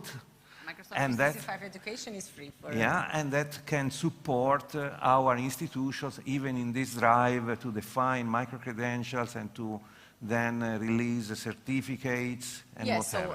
So let me put it like a very simple way. So if you want to go and if you need a cloud product, so online suite of collaboration, that piece is free. So education online, so Office 365 Education online is free, so it's a A1 version. If you look at on the browser search engine, it's free. Of course, if you want to have it downloadable in your machine because of internet connectivity or because, of course, you want enhanced capabilities, then that version is paid, but also, I would say, with a special price for education. And on top of that, what I've shown you here today is about Microsoft Learn. So we've launched, like, almost 2 years now, this Microsoft Learn platform, where we have concentrated all our technology, digital skills courses, right? From the basic level to the most advanced ones. All of them are there, and they're going out by the day, right? And there's also a special area for educators that I was talking to you about that you as institutions can really take advantage of, because If you adhere to the program as an institution, then your teachers can have the special training, they can get certified. We normally offer those vouchers for teachers. Of course, if you want to certify your students, there's a cost for students, but for teachers and for embracing this change and making sure that everyone is ready to teach technology, especially our technology, because of course, one of the things that we are trying to make sure is that the thousands of partners that work with us all around the world, they do have the right talent, the right people to hire. And what we feel right now is this acute talent gap is really impacting the industry, not only Microsoft, but all technology industry right now. And that's why we're making such an effort to make sure that everyone knows about it. That's why I'm here also to spread the word and, of course, available to support you if you need any specific help. That's perfect. Thank you very much. Thank you for having me. Thank you. Thank you, Vania. Thank you, Dr. Neto. So now we move on in the same direction, going deep, more deep to the solutions. And we have here a concrete example on this perspective to move to a more digital approach to education, to help our members to identify right solutions. We have here innovation that will be introduced by Dr. Johnny Gorvett, who is a technical solution expert at Tactile. So he works for mixed, augmented, and virtual reality, knowledge capture, training, and operation. So he's the right person to allow us to understand how far is the target, because we have to implement such things that in many cases looks like revolutionaries. So, Johnny, thank you very much to be here and to introduce yourself, your company, and the solution that we have identified for our attention. Thank you very much. Please. Will do. Perfect. So, thanks to start with for having me. I've never been to one of these events before, and to see the sort of quality and depth of the work you're doing is really impressive. And hopefully some of the stuff I go through today can be thoughts of the ways you may implement this into your learning, into your curriculums, colleges in the future. It's quite innovative stuff we're talking around, but it's coming very fast, so hopefully we'll all be able to pick it up soon. So hopefully the slides can come up now. Perfect. So as Giovanni said, I work for a company called Tactile, and we focus on building augmented and mixed reality work instructions for the deskless worker. And by deskless worker, I mean the skilled workers, so nurses, engineers, mechanics, anyone who needs to learn and do a job on the front lines. That's sort of where our expertise comes in and what we use our technology to really empower these users. And what I'll be talking on today is how we focus on embracing changes in the digital work process for the deskless worker. So everything we do in context today is either about a deskless worker learning or doing a job. So quickly about my company. It is a company called Tactile, and they are a US-based company in the startup scale-up stage. So we're still relatively small, but we've been around for about 10 years. And the headquarters is in Seattle on the west coast of America, but we have a global footprint. So we've got a lot of customers in America. We're expanded massively into Europe over the past 3 years, and then we've got customers in Asia, Australia, and New Zealand. And I'll go over a bit later in the presentation around the verticals and the use cases we have, but they are agnostic across the board. We can be in any industry, but there's a deskless worker and a skilled worker needs help. We are also industry leading and accredited, so it's a perfect lead on from Vania's presentation from Microsoft.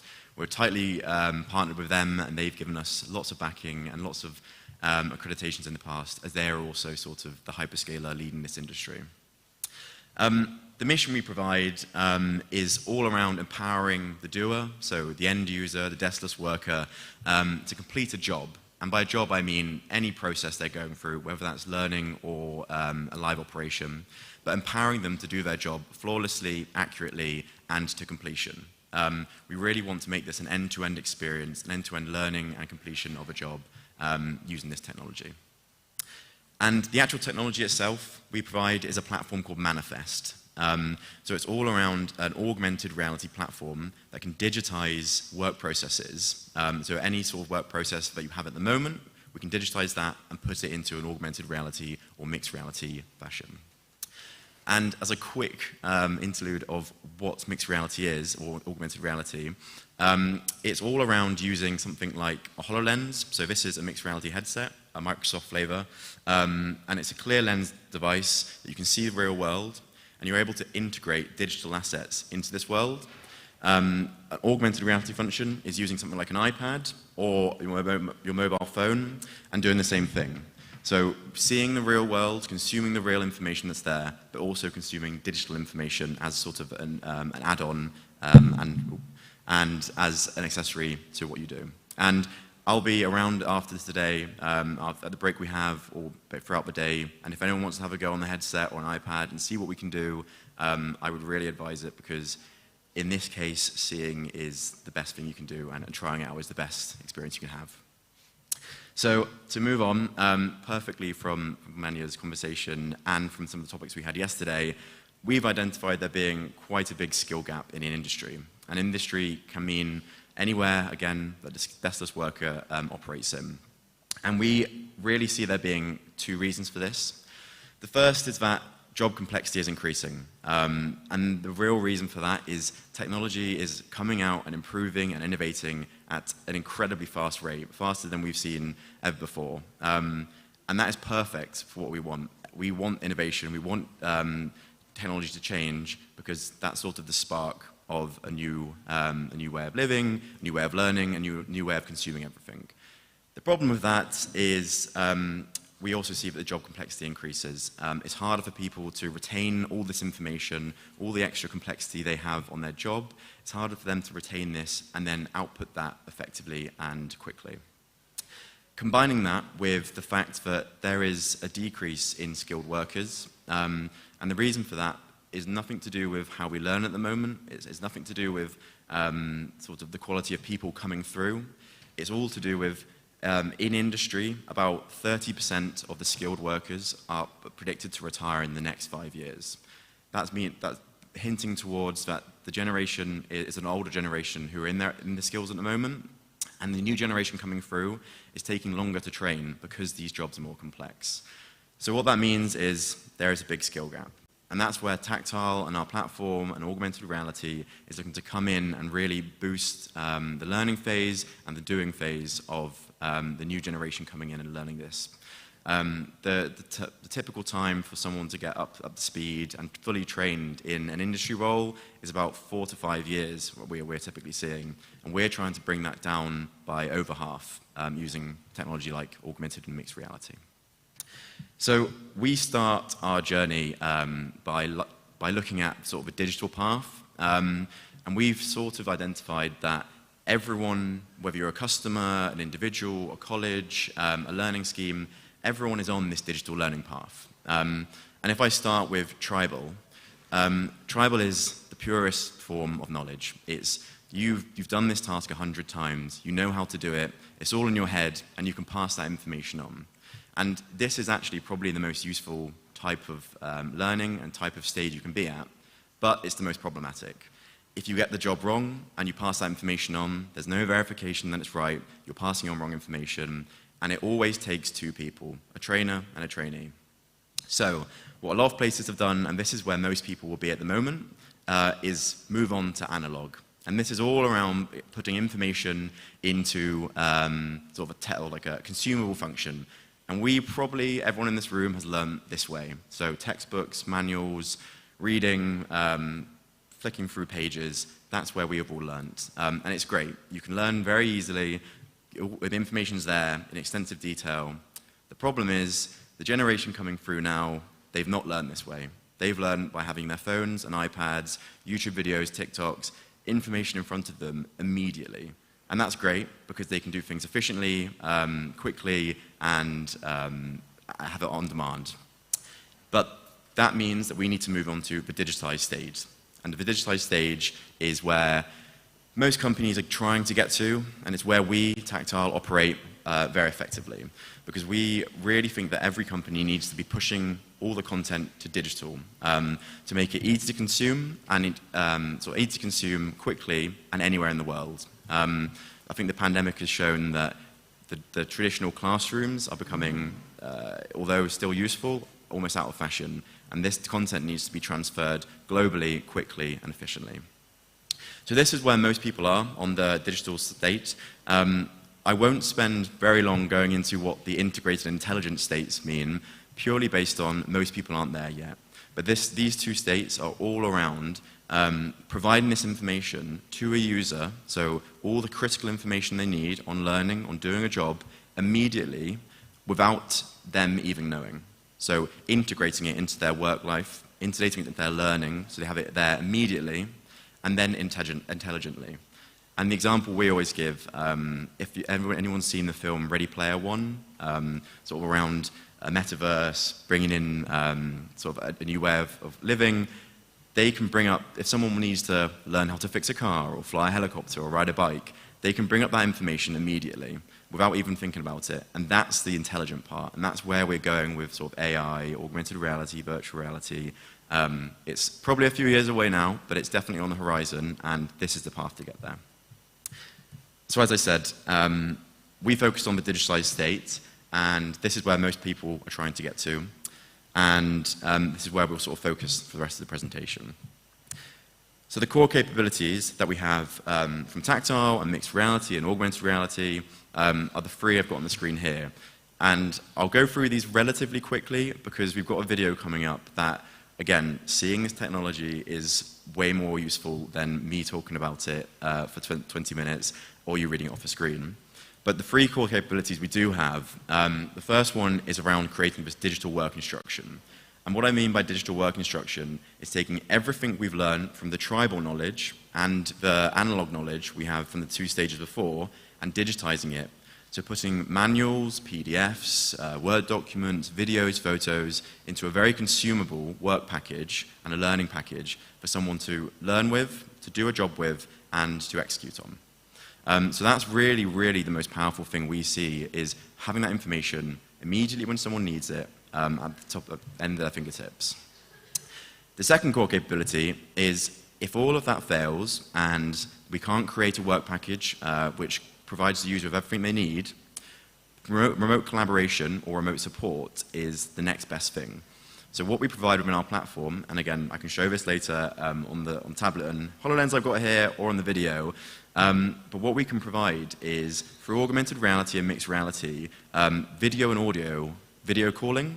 So someone can be sat here in Sardinia, and when I go back to London tomorrow, someone can make a video call with me, and if I have one of these headsets on, they'll be able to see my complete world, but they'll be able to talk to me and put digital assets into my world, helping me do a job.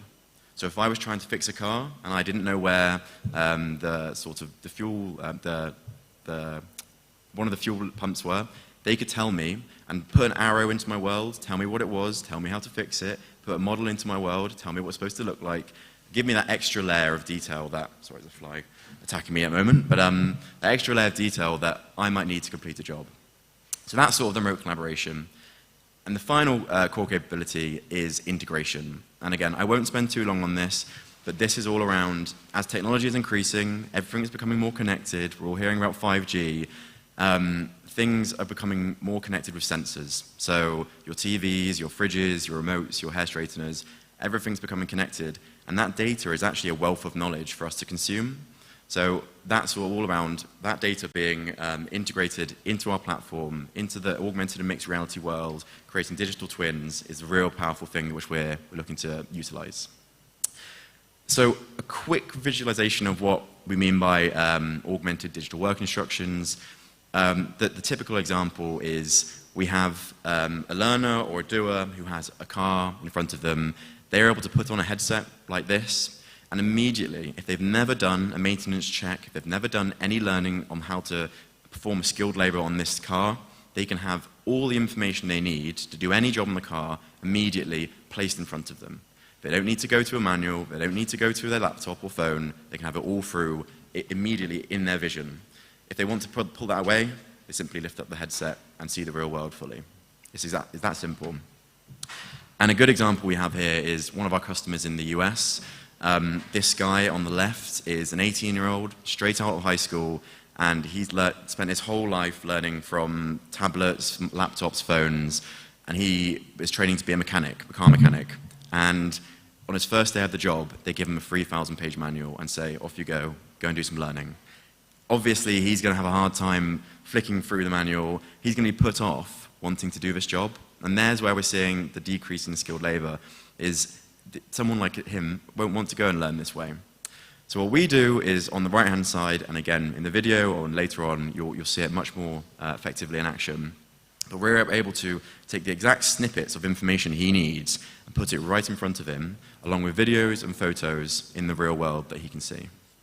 So that's sort of the really powerful part of the mixed reality and augmented reality. And actually now, I think it's time for the video, if we could play that. So this video is a customer we have in the US, and they had a real problem around their workforce was declining because they had a lot of people retiring, a lot of people moving to senior management positions, and their engineers were seriously, they were losing skill. So they adopted Manifest, augmented reality, mixed reality, moved from that analog stage to the digital stage, and they have shifted their learning and their operations to augmented reality and mixed reality. So hopefully we can play the video.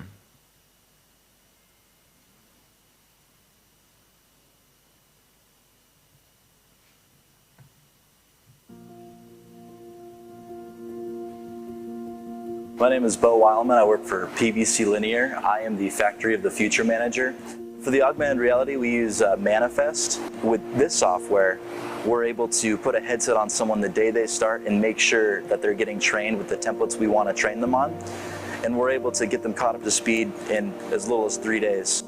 The first thing we do is we record an operator running through the procedures of the machine. So whether it's startup, tool touch off, blow off, or any sort of quality, we'll have someone standing behind them kind of recording and asking questions.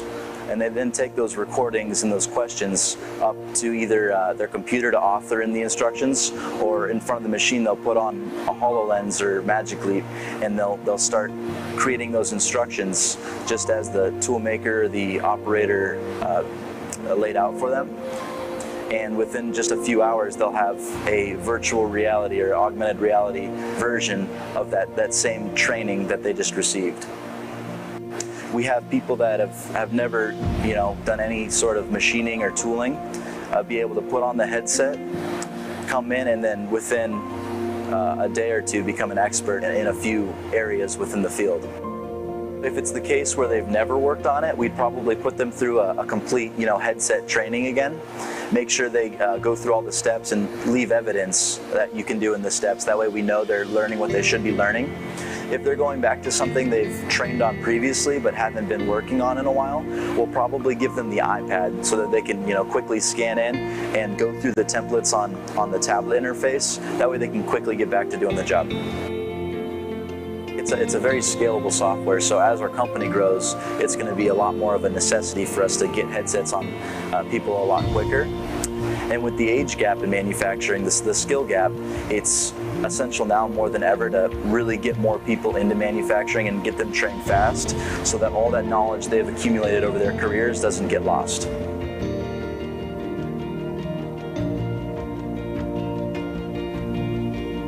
So that was sort of one of our success stories from the US. Like I said, they managed to transfer their whole learning curriculum over to this platform, augmented reality and mixed reality platform, and they've seen some massive improvements in their training time, in their efficiency, and a desire for people to actually be there learning. The only thing you do have to take into consideration is wearing one of these around, you do look like a little bit of an idiot, but it will get better. People will understand it soon. So I think if we could go back quickly to the slides. I'm wary we're running a bit over time, so I'll try and finish up.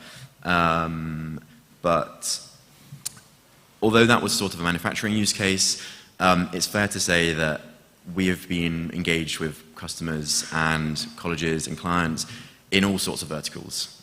So manufacturing, energy, medical, transportation, defense, aerospace, learning, the list goes on. The vertical or the industry doesn't matter for us. It's what you need to be done.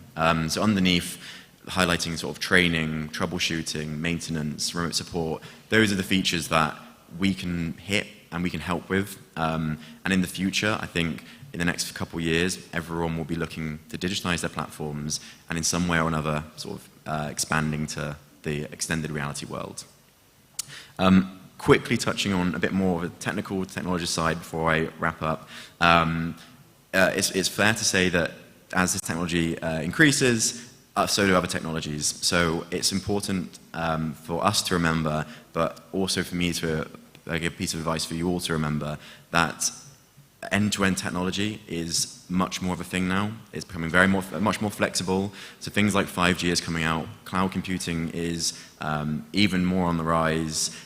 So it's important to make sure that everything we think about in technology, especially within learning, is on the end-to-end space. And I'm not saying everyone needs to become an expert, but it's worth making sure that we're aware that this is becoming much more of an end-to-end space.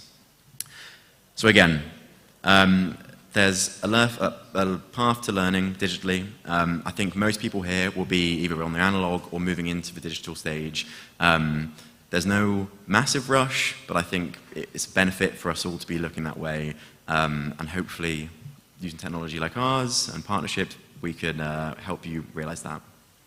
So that's it from my side. As I said, I'll be around today. If anyone does want to have a go, and I do really encourage it because it's really cool, even just put it on for 1 second, the headset, then come and find me and have a go. Thank you so much. Thank you so much, Johnny. So this is an example of a commercial product. This is a Microsoft HoloLens. And what's the price on the market of these glasses? These are about £3,000. So they're not cheap, but these are the market leading. And this one's about 3 years old. So it's old, it's a bit expensive. The industry in the next year or so is going to release a lot more headsets. Apple are releasing some, Google will probably be back on the board. They'll go down in price and up in quality. And we actually don't see, we see sort of a 50-50 split between people using iPads and headsets. So it's still a relatively expensive industry to be in, but it's going to be going down in price and increasing quality as we go on. Good. And so your company offers a platform, is a software that can be used by companies, by industry, and also by schools. Yes. So the platform we provide, Manifest, is an easy to use, and I do mean easy to use. I do have a background in software engineering, but I've got my mum building augmented reality content on this platform, and she is a technophobe. I can guarantee you that. So she can do it, anyone can do it. Easy to create platform that you can create your content and immediately have it consumable on these devices. Thank you very much. So this is an example of a commercial solution. We have, of course, even open source software. And we have one of our co-hosts, for example, that has developed on open source platform a solution for using these kind of glasses and other kind of for augmented reality. They have this in biotechnology, and they have built by themselves something that this software can help in doing. So now we are moving to the next round table and parallel workshops. Yes, of course. Just a moment. Just a moment. Let me talk.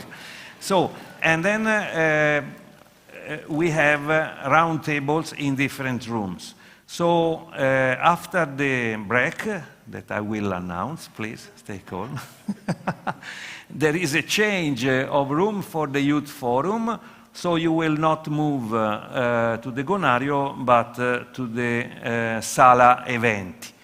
So for the rest, the other groups will move in the rooms that were already planned. So we will have the round table here. Then we will have the Kabada testing in Lotto 3 room 5, and then we have, yes, I told the youth forum, and that's all, I think. Yes. So now we have the break. Thank you very much.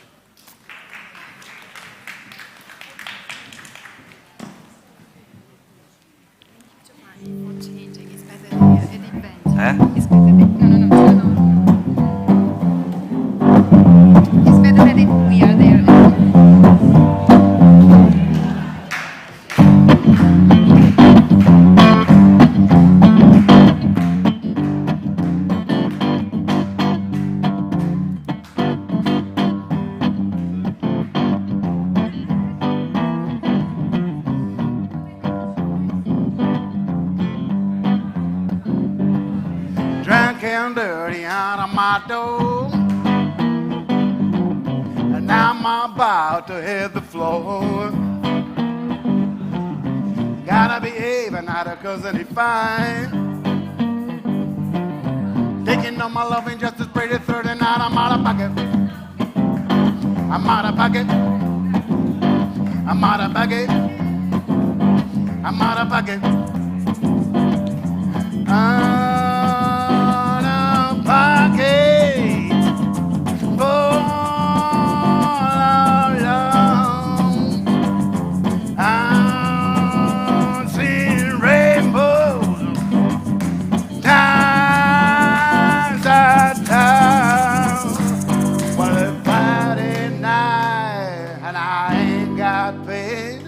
My empty pocket gonna walk away. I hear no music, no voice at all. Gonna take a stroll down to the door. I'm out of pocket. I'm out of pocket. I'm out of pocket. I'm out of pocket.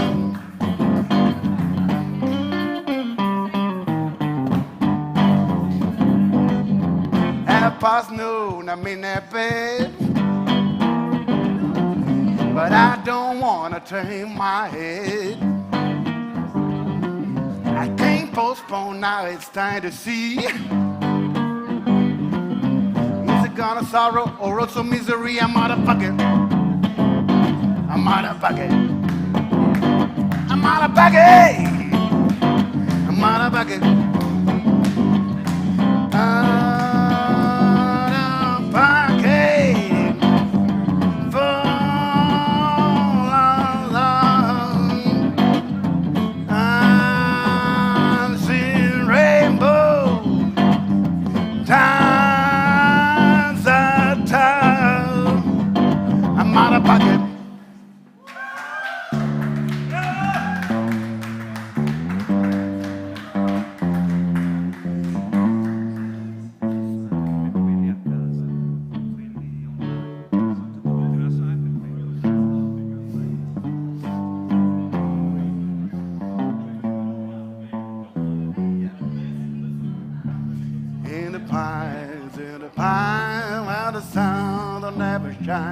I'll be shivering night through.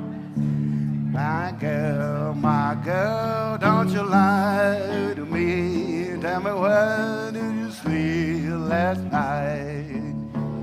My girl, where will you go? I'm going when the cold wind blows. In the pines where the sun will never shine. I'll be shivering all night through.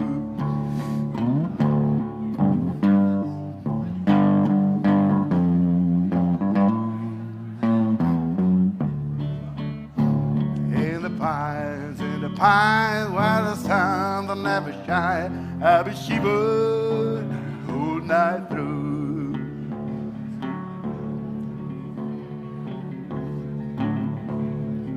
I've been walking away in vain, my days down. His hair was found in the troubles with anybody never was found. In the in the pines where the sun will never shine. I will shiver the whole night through.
going to start. Please take seat.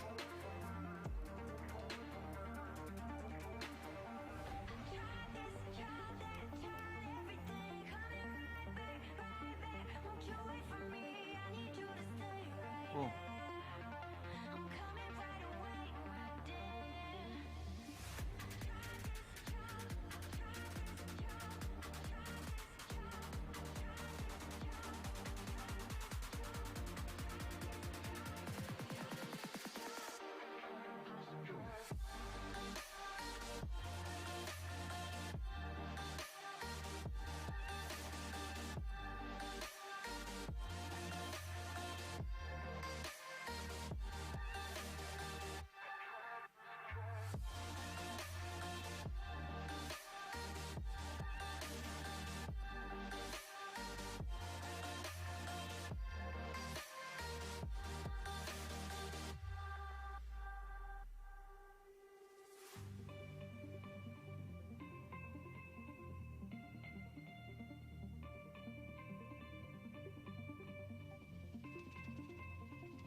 Irina, can you ask to people to get in the room and to close the coffee break room, please?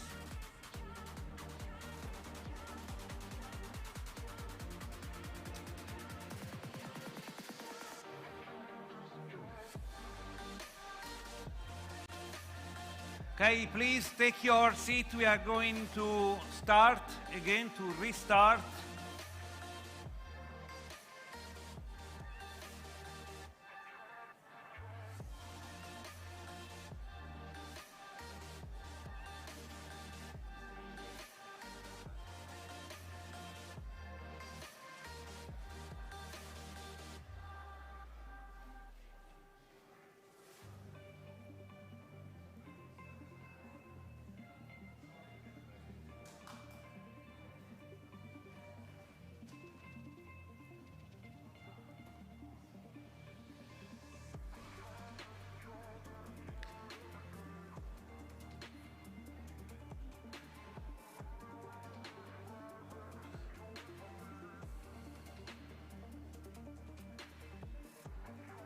So as we have announced before, we have parallel activities. We have the roundtable on micro-credentials, current and future scenarios here in the main hall, in the contemporaneous room. And then we have Kabada testing in Lotto 3 room 5. So please take your seat. We're going to restart with a high-level team on micro-credentials. We have collected the support by the most relevant organizations in our field, in the field of micro-credentials in Europe. So we have connected from Turin, Dr. Anatolii Garmash of European Training Foundation. Dr. Garmash is a senior human capital development expert in qualification systems at the European Training Foundation. He is following the development of micro-credentials and digitalization of qualification systems for the ETF qualification team. We have Iraklis Pliakis. Dr. Pliakis is a CEDEFOP expert in qualifications and credentials. He manages the project on national qualifications, frameworks, mapping and analyzing national qualification framework developments in countries and participating in the European qualification framework development. Then we have here with us Dr. Hanne Shapiro. She's an expert consultant and independent policy analyst and researcher with more than 25 years global experience in education policy at the highest level. She worked with the European Commission, CEDEFOP, ETF, OSD, there is a long list, the World Bank, UZ, so I stop here, UNESCO. You worked with such the most important organization in the world, and she has really an outstanding knowledge and so experience in the field. I'm very happy that you are here, Anne, thank you very much. And Professor Hauenstein, I have already introduced you yesterday. So this roundtable is moderated by Professor Hauenstein. The floor is yours. And the other people connected, the other participants connected online, I think, are available. Okay, please. I have to announce as well Dr. Bai-Yun, who is at the moment in the clouds, not with us. So, we exchanged what I can say on behalf of ECDIS or ENIC, NARIC, and her colleague is as well here. So we can go ahead. I want to start this roundtable, and for me, this roundtable is a roundtable about the biggest world change project ever, you know. I think many people don't see the high importance of this project MC, micro-credential evaluation. But you should know, we already since years have initiated that we have to make a change of education and of educational systems. And we started in 2000, you can remember, when we created the Bologna process as a process of changes in education, higher education, etc.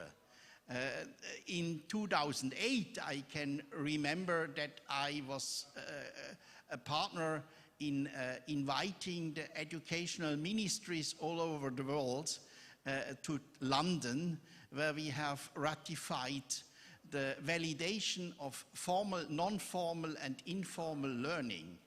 And we still not have implemented this in some nations. That was 2008. The Bologna process was planned to go from 2000 till 2010. And then we had a follow-up Bologna process till 2015. And then we found out in the validation that 2015, we are not there where we tried to go to. And then after that, and now we are coming to the micro-credential fields, we found out that there is a change in digitalization, digitization, digital transformation. That means that will give a change in the field of the workplace worldwide and about the field of skills. You heard this morning Vania Neto said from Microsoft, she mentioned 2030 we will have 4.3 million jobs who could be left unfilled due to a technology skills shortage. So we have really this situation of skilling, upskilling and reskilling. Many people say upskilling and reskilling. No, that's not true. We have as well the skilling need on the world. Everywhere, when we are really looking to the whole world, we need to have skilling, upskilling and reskilling. And we have this possibility of accreditation of prior learning, and we have this possibility of the recognition of prior learning. And I think this is needed as a base for the validation of micro-credentials. So we started some years ago, and we started that in the European Union, but we had parallel in the OECD as well the need, and as well with ILO, with all the big partners, all UNESCO streams as well. And you can find in America as well the validation of micro-credentials as well in Oceania or in Africa. So it is the possibility of going, validating competencies to qualifications. And we need, of course, and that is a message of Cloud Bai-Yun from Actis and ENIC NARIC network, we need as well the certificates at the end. So we are opening this possibility of having micro-credential evaluations. We are opening to that what Dr. Craig Marsh yesterday said, the change of the ivory towers to more broader universities and multiversities. We have that, of course. And we are opening now because of the big need in the world and give training providers and industry providers the possibility to gain micro-credential evaluations and micro-credentials. But we still have to find modes of procedures in the certification that we at the end will have recognized certificates worldwide. And I'm happy that we are, and Skillman are close connected to the ENIC NARIC network, and the CEO, Dr. Cloud Bai-Yun, is on the board of Skillman. And I think that is one of the biggest needs, next steps. So let's go ahead. I have here nearby me one of the leading experts in the world, senior experts really in the high-level fields, Dr. Hanne Shapiro. And we heard her connections in projects. I heard as well when we discussed this morning about the Asia-Pacific field, she said, yeah, I was there as well involved in projects in this. So I give directly the hand over to Hanne Shapiro, and then we go to other experts in the field that you really have in this round table around information about this.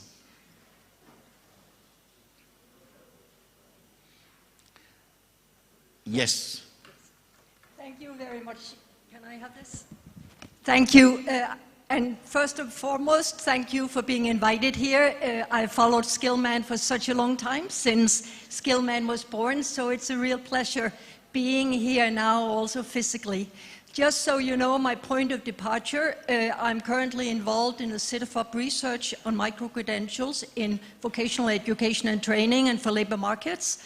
And I wrote what became also the Council recommendation on the European approach to microcredentials, the background report and the process that went up to the background report with the building blocks, which indeed build on Bologna process. That being said, when we look at now, I'd like to dive down in manufacturing and in vocational education, since this is very much the focus. And if we look at traditionally what it meant to be skilled, that was something that happened relatively early in life. Maybe a course or two followed, a little bit dependent upon which skill formation system one belonged to. But by and large, that was what you see at the picture. At present, we have this informal, non-formal, formal learning being more fluent and being more merged. That excellence is in that respect the ability, for me anyway, to embrace both equity and innovation. And microcredentials are in that respect not an end in itself, but an option.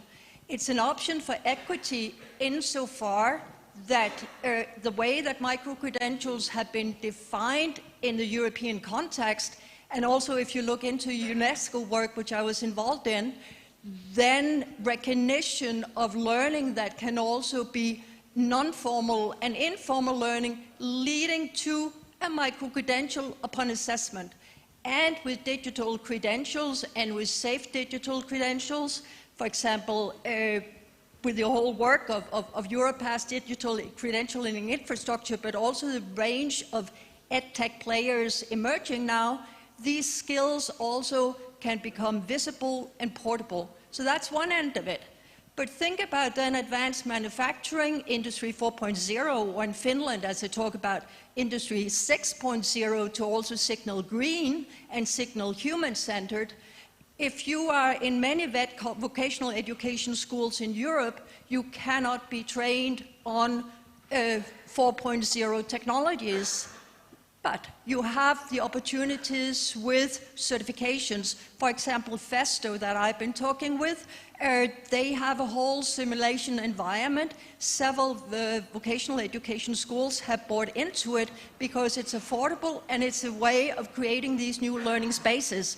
If you look to the adult worker, cybersecurity, if you're working in industry networks, cybersecurity skills, cybersecurity capabilities are critical. We did a study a few years ago on cybersecurity showing, in fact, that industry certifications have become de facto standard in some areas, like cybersecurity, due to the way our economies are connected. For me, therefore, microcredentials are also these connects between learning opportunities that have emerged in different social spaces with different traditions for standard setting, for recognition, for quality assurance, which is very important to consider.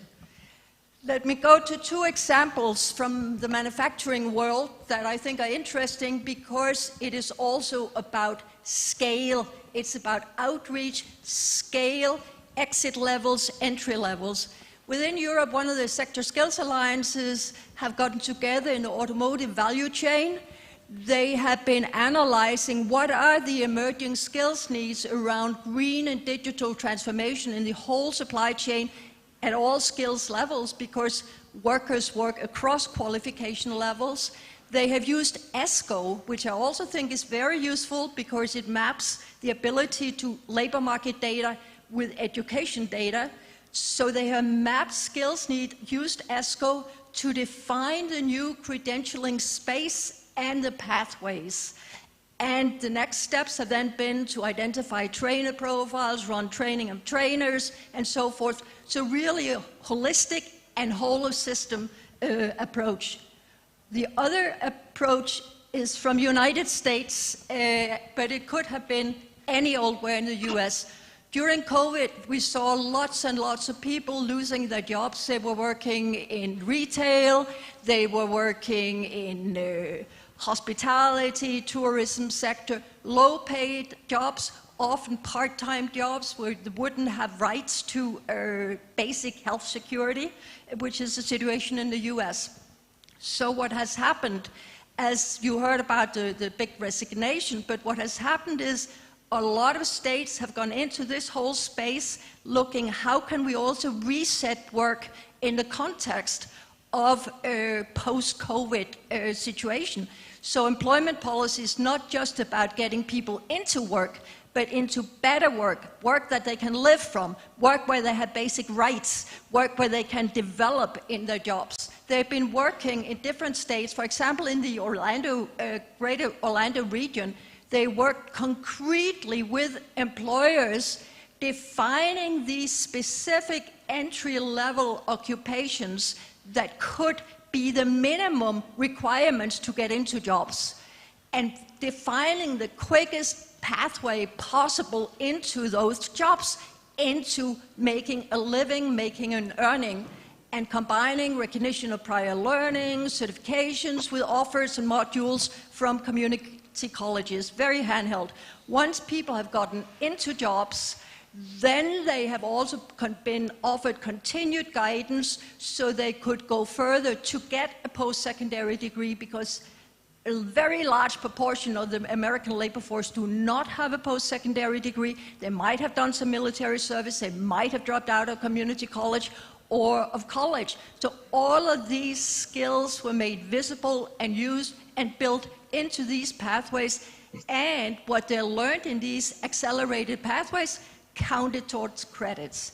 What we are learning, and that will be my last comments, what we are learning is that we have, and my colleagues from ETF and from CEDEFOP will talk more about what we're working on here in Europe, so I won't do that.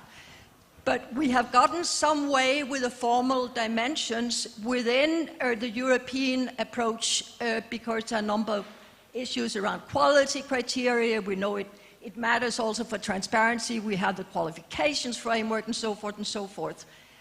But it's very important that micro-credentials does not yet become another question of flexible supply. We need to think from the outside in. So we need to work from employers, we need to work from the labor market the way they have worked both in the DRIVES project and in those state initiatives. We can use real-time labor market analytics data to see where are the job growth, where are the good jobs coming, also geographically. But we also need to work with the employers that want innovation, that want the good jobs, because we know perfectly well they're both high-level and low-level jobs and job quality here in Europe as well as everywhere else. So that's one issue. There's also what we are learning across the board is that the assessment is really a critical aspect of quality. Assessment that demonstrates capacities in practice.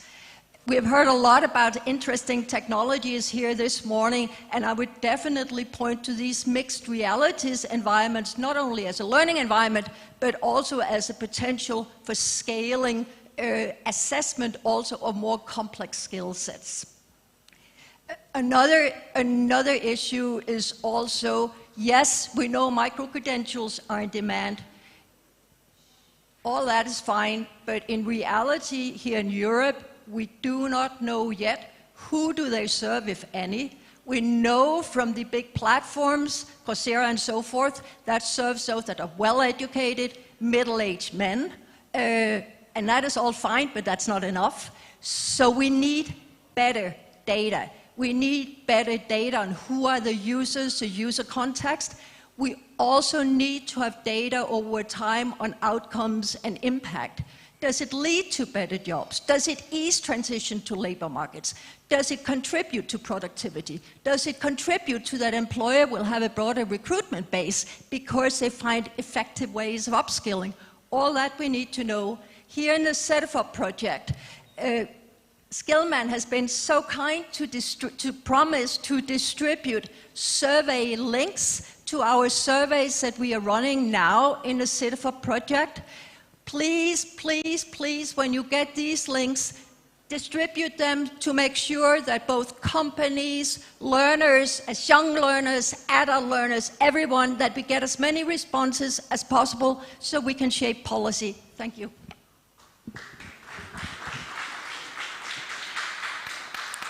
Dr. Hanne Shapiro, you have seen, I didn't promise too much, but when you are following a keynote speaker and you can see how they are giving in rich experiences and showing what is there or there or there on the world going on, then it sounds like that what you just heard from Hanne Shapiro. So we're going ahead to a next expert because Skillman is the network of the networks. That means we are looking to a Skillman world, and therefore we want to bind in experts from all fields of the world to describe the existing scenario. And we are going to Dr. Iraklis Pliakis from CEDEFOP. CEDEFOP is the leading research organization in the world for creating all that what we once, I mentioned it, in the Bologna process, have initiated as effectiveness of education. So maybe you heard about a diploma supplement, about ECTS credits, about all these tools. And yes, CEDEFOP has created that to get real tools and is therefore mandated from the European Union as a unique research institution. And I ask Iraklis, are you here? Yes, I see. I can hear you. Can you hear me? Yes. Can you see my Great, screen? many thanks. Please take over. Thanks a lot for your kind words. Thanks a lot for the invitation. We are happy as CEDEFOP to be here and present to you some findings in a nutshell, I would say, of our current project on micro-credentials, invest in labor market learning. Our project has three key objectives. The first objective was to map micro-credentials in European labor market related education, training and learning. You can find this report that was published a month ago approximately on our CEDEFOP website. The second objective was to indicate how micro-credentials are linked with qualification systems in general, and this report will be published shortly. And finally, the third objective relates to the added value that micro-credentials have to end users. And by end users, we mean learners, but also employers and vet providers. And in this effort, Hanne supports us a lot. And of course, I would also like to thank Skillman and the network for supporting us in this effort with distributing all the surveys, as Hanne mentioned before. Now, let's try to better understand micro-credentials as we have seen them in this research in the member states. They are conceptualized as a generic umbrella term because at national level, the term micro-credential is not used as such. Nevertheless, there is a great variety of short learning experiences of credentials that could be considered as micro-credentials. For instance, there are nano degrees, micro-qualification, badges, awards that have similar characteristics. Thus, the first thing that we found is that, especially a couple of years ago, there was a great uncertainty linked to the naming and the functions of micro-credentials. Of course, this is lifted up to a certain extent from the recommendation that was published by the Commission on Micro-Credentials. Microcredentials most often indicate the title, the date of issue, the holder, the provider, and the achieved learning outcomes. An interesting issue that I would like to bring to your attention is that although we were discussing before the present but also the future, currently traditional face-to-face mode is very popular in delivering microcredentials. Although we have linked them with online learning a lot, and this is valid up to a certain extent, the truth is that still face-to-face is really popular as a mode of delivery. Now, some other main key findings. Microcredentials operate both within and outside formal qualification systems. Of course, there is a great variety of offers outside formal education and training. They attract more diverse learners than those engaged with full qualifications, if I may say so. For instance, employees, new hires, even customers of a company would attend such trainings. Another interesting issue that was also partially brought into the discussion by Hanne is the balance that we have to keep when trying to shape microcredentials in the future between fostering trust and transparency and preserving their flexibility, which is a major element, I would say, an advantage that they have. Another issue is that there are strong indications that they will not diminish the labor market value of full qualifications in the near future. Of course, throughout the study, there were some voices raised and concerns that they can lead to the fragmentation of knowledge, and this is something, a challenge that we have to face.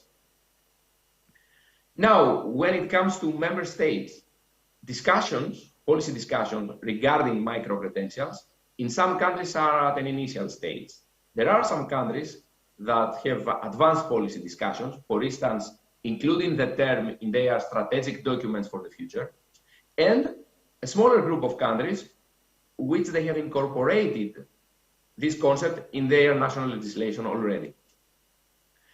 Regarding national qualification frameworks, there are two main developments paving the way for including them in NQFs.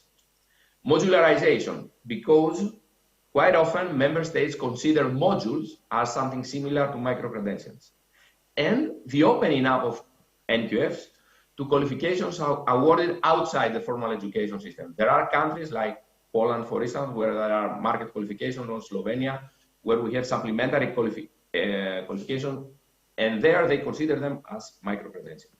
Usually, when they are leveled to EQF or NQF levels, they are in between the second and the fifth level of EQF and NQF. And they are considered as a tool for facilitating recognition of prior learning. I will talk about this in a while. Now, the key elements of microcredentials, the key characteristics, I would say, that are shaping discussion now, but it's also to keep very useful to keep them in mind when we are discussing future steps. They are perfectly fit for upskilling and reskilling. Their labor market relevance, it's an element that I would like to stress, because they have the possibility to include competencies and skills that are not included in traditional, if I may say so, qualification. They can be easily, highly targeted and specialized to specific needs of a company or of a sector. And also, they are already incorporating, of course, and focusing on new technologies, new skill needs, etc. For instance, there are micro-credentials on 3D printing. Regarding recognition of prior learning, they can be both an outcome of the process, but at the same time can be used in order someone, if they are recognized, to get a partial or full qualification, or a learner, if it holds a micro-credential and it's recognized, he will be able not to follow the full program. Also, as Hanne mentioned, they are promoting equal opportunities, and of course they are perfectly fit to support progression within employment. Finally, can we say that it is a novelty or old wine with new label, as some experts from countries, for specific countries, said. I think that the truth lies in between. The phenomenon is real. There are a lot of different offers, a lot of different examples in different EU member states. So micro-credentials do not necessarily present a new form of recognition, but a way to define better and standardize the already existing offers also. They are a phenomenon that is growing because they address new needs, cover constantly larger part of the policy agenda. It is linked to innovations in learning and usually addresses different needs of end users than traditional qualifications. And by this, I would like to thank you for your attention.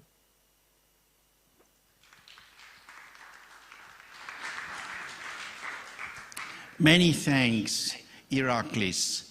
Very important points you mentioned. And I want to give that we are don't taking too much time directly over to Dr. Anatolii Garmash from ETF Torino. ETF, the European Training Foundation, is one of the leading agencies of the European Union and is especially important for the operationalization of lifelong learning and tools for lifelong learning. So, Anatolii, the floor is yours. Thank you very much for inviting me to this round table. It's always a pleasure to be here with you with Skillman. And thank you also for your kind introduction. Yes, you're right. Microcredentials can be seen as the biggest world project, but the question is how to make it happen. And as you know, European Training Foundation, we focus not on EU countries as CEDEFOP does. We focus on non-EU countries. We work mostly with the EU neighboring countries and with countries from Central Asia mostly. So what we do or what we are trying to do to make it happen, to realize these biggest projects that we see. Last year we conducted a survey on microcredentials, and we have already presented it in Skillman. It was focused on understanding of microcredentials, and most of our findings were in line with those findings of CEDEFOP. We aimed with this survey to find out what are the needs to boost this microcredentialing approach in our partner countries. This year, we focus on guidelines for microcredentials, guidelines to support countries in developing and recognizing microcredentials. And our next plans based on these guidelines to support countries in developing microcredentials. So I just would like to mention some of our findings from the survey. There were discussions whether microcredentials represent themselves a different type of credentials or not. And participants to our survey showed that microcredentials are mostly not considered as a separate type of credential. They are mostly associated with existing credentials that certify smaller experience, and both in formal and non-formal settings, and credentials that certify demonstrated competence, such as professional certificates or certificates that certify validation of non-formal and formal learning. However, not all these credentials were considered as microcredentials. In our survey, we, according to our respondents, we identified a number of features or key characteristics from microcredentials. These are now well-known characteristics as such. Microcredentials reflect small volume of learning, include assessment, they focus on skill and competency, relevance, stickability, they are underpinned by quality assurance. So all our findings, which we had last year, they are all in line with the current European approach to microcredentials, with the definition, common definition, the European definition of microcredentials, which have been adopted recently. And this allows us to state, and in our survey, we got almost 500 replies from 60 countries around the world, and this allows us to state that the European approach to microcredentials can be applied to countries outside the European Union. With our guidelines, microcredentials, we're working now on preparing the guidelines on recognizing microcredentials to help policy officers to establish a national framework that can enable recognition of microcredentials. This is one of the issues now that, yes, we do have company certificates, we do have short training offered by training programs offered by companies, but how can make these certificates portable? How can make them recognized at national level? This is an issue, and we would like to address this issue in our guidelines. And on the other hand, our guidelines focus on developing microcredentials. We would like with our guidelines to address practitioners to help them to develop microcredentials so that they could be recognized and portable.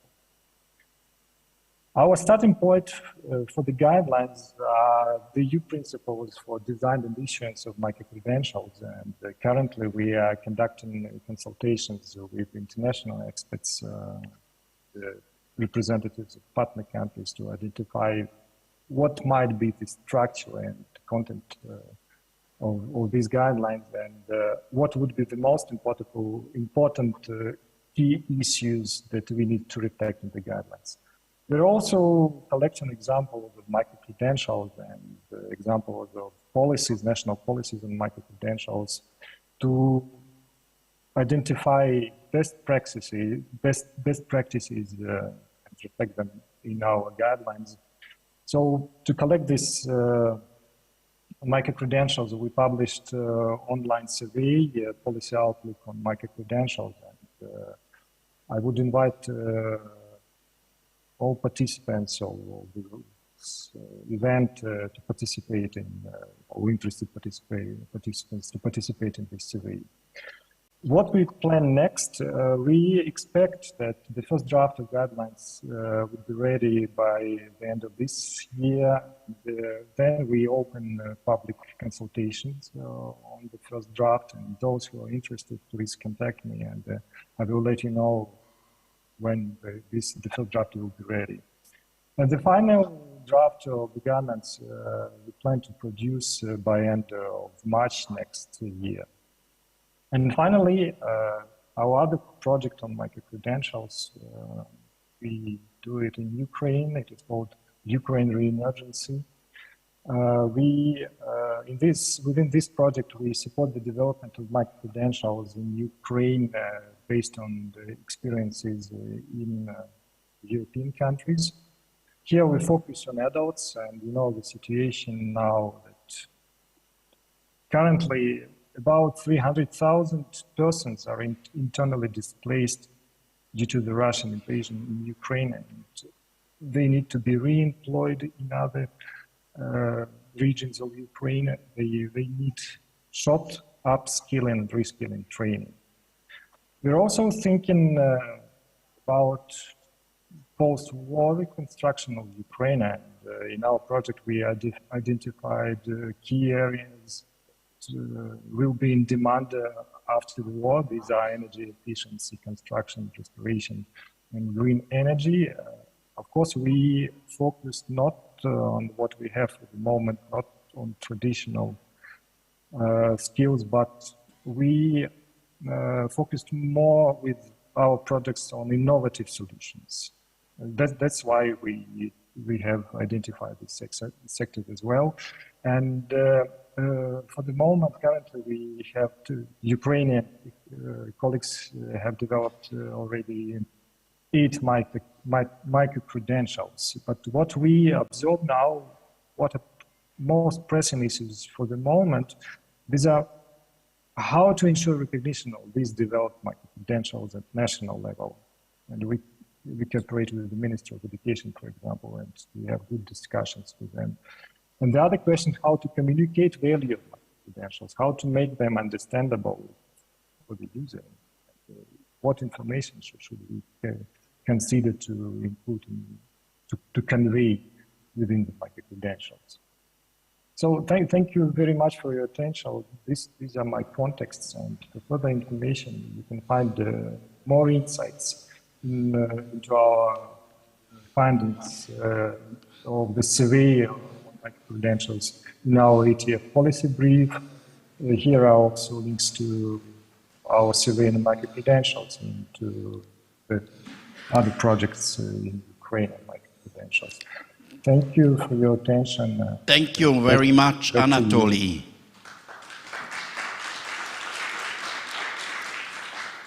We are a round table, and therefore I asked the technology if we can be on one screen together, and if this is possible. Because I've collected some questions, and I would ask our colleagues and experts if they can give some answers to these questions. So a first question was, a new project, they said. Of course, this will last as well some years till this is operational. What is the time frame till when this project, microcredential evaluation, is possible, is operational, and how we can proceed till everything is official? Who wants to say something to this time frame in our round table, please? Keep your hands to show. We don't need answers of all, but one should overtake the answer. Hanne, I see. Hanne, please. I think it's very important to say it's already happening because it's both bottom-up and top-down evolution. Also, we are in a context anyway in Europe where we are in different stages with qualification frameworks. Some are already in the next stage of qualifications frameworks that are very open, recognize partial qualifications. You can reference other types outside of the qualifications framework to the qualifications framework and so forth. Other countries will require legislative changes to go about. So that's sort of one thing. And look to, for example, Ireland right now, where the whole skills the skills network that they have, and with the sectoral skills net, they have made a roadmap for implementation of where they're going with microcredentials. A lot of countries, I was in Finland before summer to discuss also with different stakeholders, how do we go about? So it's happening, but it's not just a top-down, because we have very different skills formation systems in Europe. So that has to be taken into recognition. It's not a standardization approach. Many thanks, and I have to add, think back what we have done in RPL field, in accreditation of prior learning field, when we have to document our competencies and qualifications to authorities. We have done a portfolio. We have created and documented that what we have done, and we have let look experts over the documents and give a so-called qualification to this. So I think that's very important, that we are not reimagine the world again. We have reinventing the world again. I think we really has to use existing methods. And that is guiding me to the second question I have collected. What is then, when we are getting certificates, people know, then we should get assessed about that. And we saw that as well in the presentations. And you heard as well what ENIC NARIC is saying, that we need to have certifications, and that is the main aim of this microcredential evaluation. Which possibilities of certifications, no, of assessments are given? My question to the experts, can you say something to assessment modes and possibilities of microcredentials? Yes, I see. Please, Iraklis. Yes, thanks a lot for the question. I would like also to link the two questions.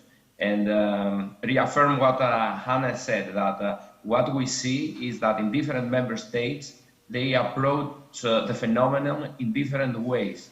And also this is something that was in a way nurtured by the recommendation, because we see that needs are different in different member states, and also they are in a different phase. So there's no need to force something to be universal, because in this way, if we over-regulate too much the area, then important elements may be missed. For instance, the timely response to the needs of the individuals, of employers, etc.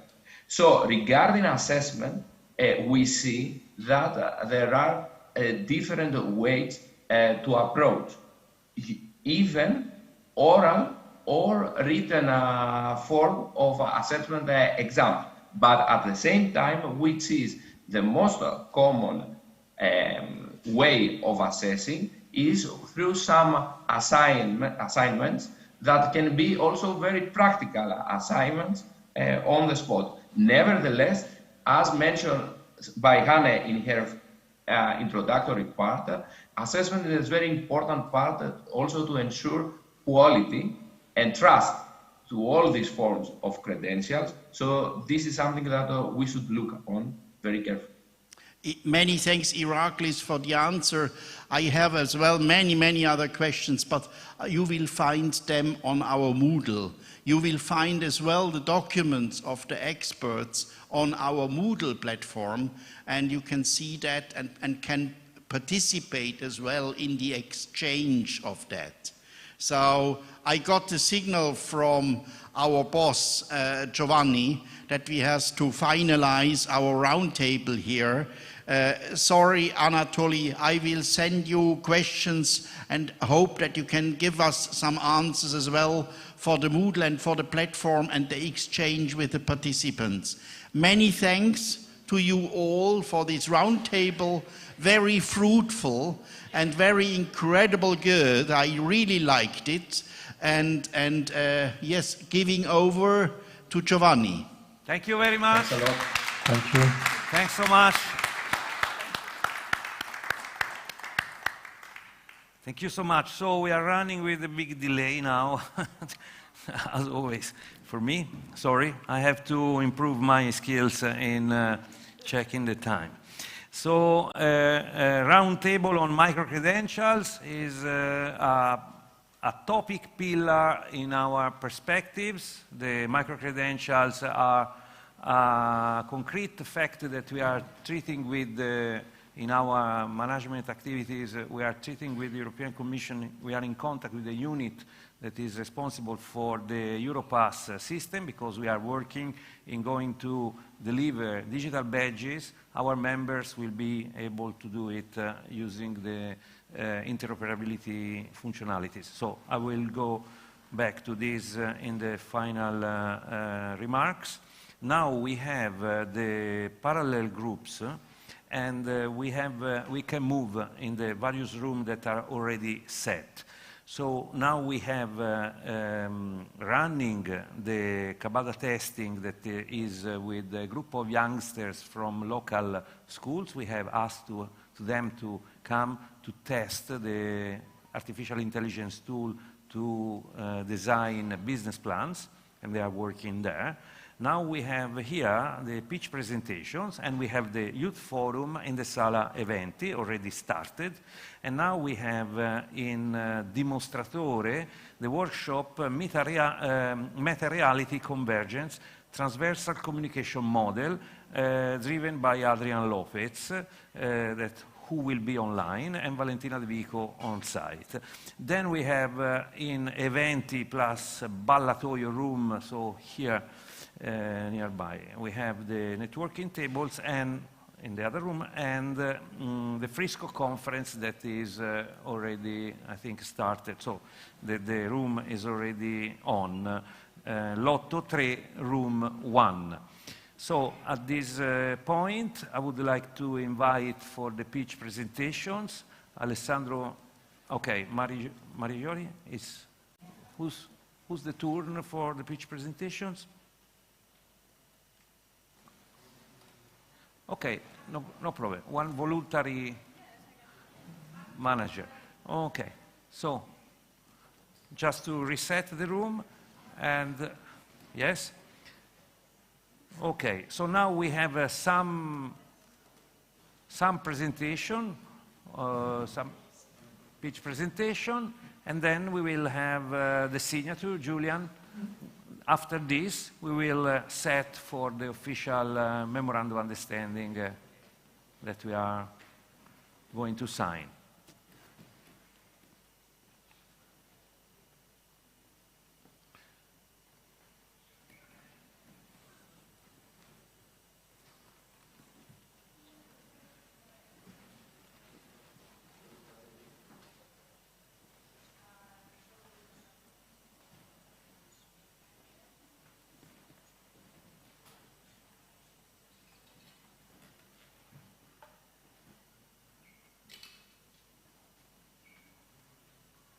Are you ready? Okay. The mic is ready? Do we have yes. your poster or your... I have a presentation. Perfect. Yeah, so. It's on the screen now. Okay, perfect. Please. Okay. Thank you very much, Giovanni, as always, for your invitation. It has been really 2 great days to learn about all the skill and what is going on this topic. I really love the last one, the micro-credential, and I'm sorry that I could not ask a question. Maybe I will do that on the Moodle. So, today I wanted to present you briefly my organization, giving you a European look at what we are doing, but also what are our local action, no? So, this is my foundation. This is the Mobile World Capital Barcelona. My name is Marjorie Grassler. So, this is a private public organization that was born 10 years ago with the Mobile World Congress. So, what we are trying to do is to put the outputs of the Congress at the service of the Barcelona people. So what is important at the Mobile World Capital is that we are focusing on four areas, which are the connectivity, the innovation, the digital talent, and the society. And at my department, we try to cover all those topics. My department is the European project. We are mainly focused on, we are mainly specialized in dissemination and communication. We are also involved in tasks of exploitation and of course of training and startups mentoring. We have been working on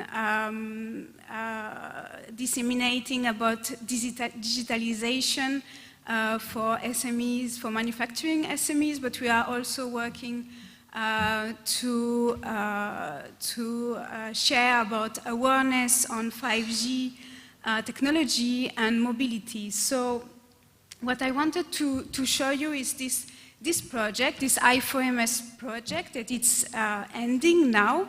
It's a really important project for the Commission. What we did with I4MS was to give technological and financial support to manufacturing SMEs. But what we did also is to create this catalog of training that you can see on the screen, and you can so freely access to a big range of training. We have like almost 230 trainings available. And it's really interesting because you have all the levels of training, so from the basic to most specialized. And today I'm asking you if you have any trainings on Industry 4.0 that you want to share, that you want to upload in in this platform, you are welcome to contact me. At the end of the presentation, you will find my email. I wanted to finish this presentation with a focus on our local activities regarding skills. We have this program called Barcelona Digital Talent, which is trying to fill the gap of the digital skill. It's a really hard task, but we really think that we can transform Barcelona into a digital hub. So what we do is to promote the upskilling of professionals at the local market. We also invite talent to develop their career in Barcelona. And of course, we create communities, we create knowledge. So since the beginning of the programs, we already trained more than 9,000 professionals in reskilling. We boosted more than 500 digital jobs, and we have like more than 160 professionals carried out on an upskilling. And tomorrow we're going to have a really nice event that is called Jump to Digital, that we are trying to connect students with local students, not necessarily people from Barcelona, but people who are studying in Barcelona with corporate, with startups, with local startups, for them to enter in the market label. So with this, I wanted to finish my presentation. Thank you very much. You have my mail here. Just you can contact me. Thank you very much, Marie-Julie. So now we move to northern countries. We will have a pitch presentation by Juris Rieskins. Sorry for my pronunciation, but you have understood that I have some problem with languages.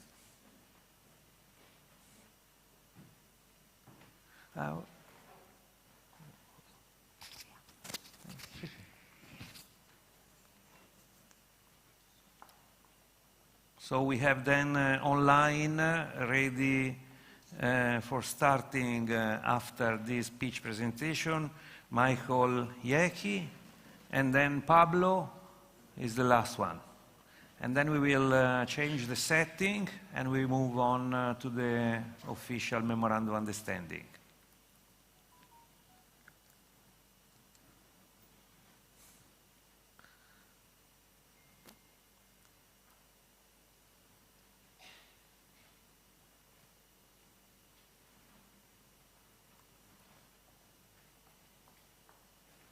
I think we have overlapped all the sectors that the Skillman network is looking for.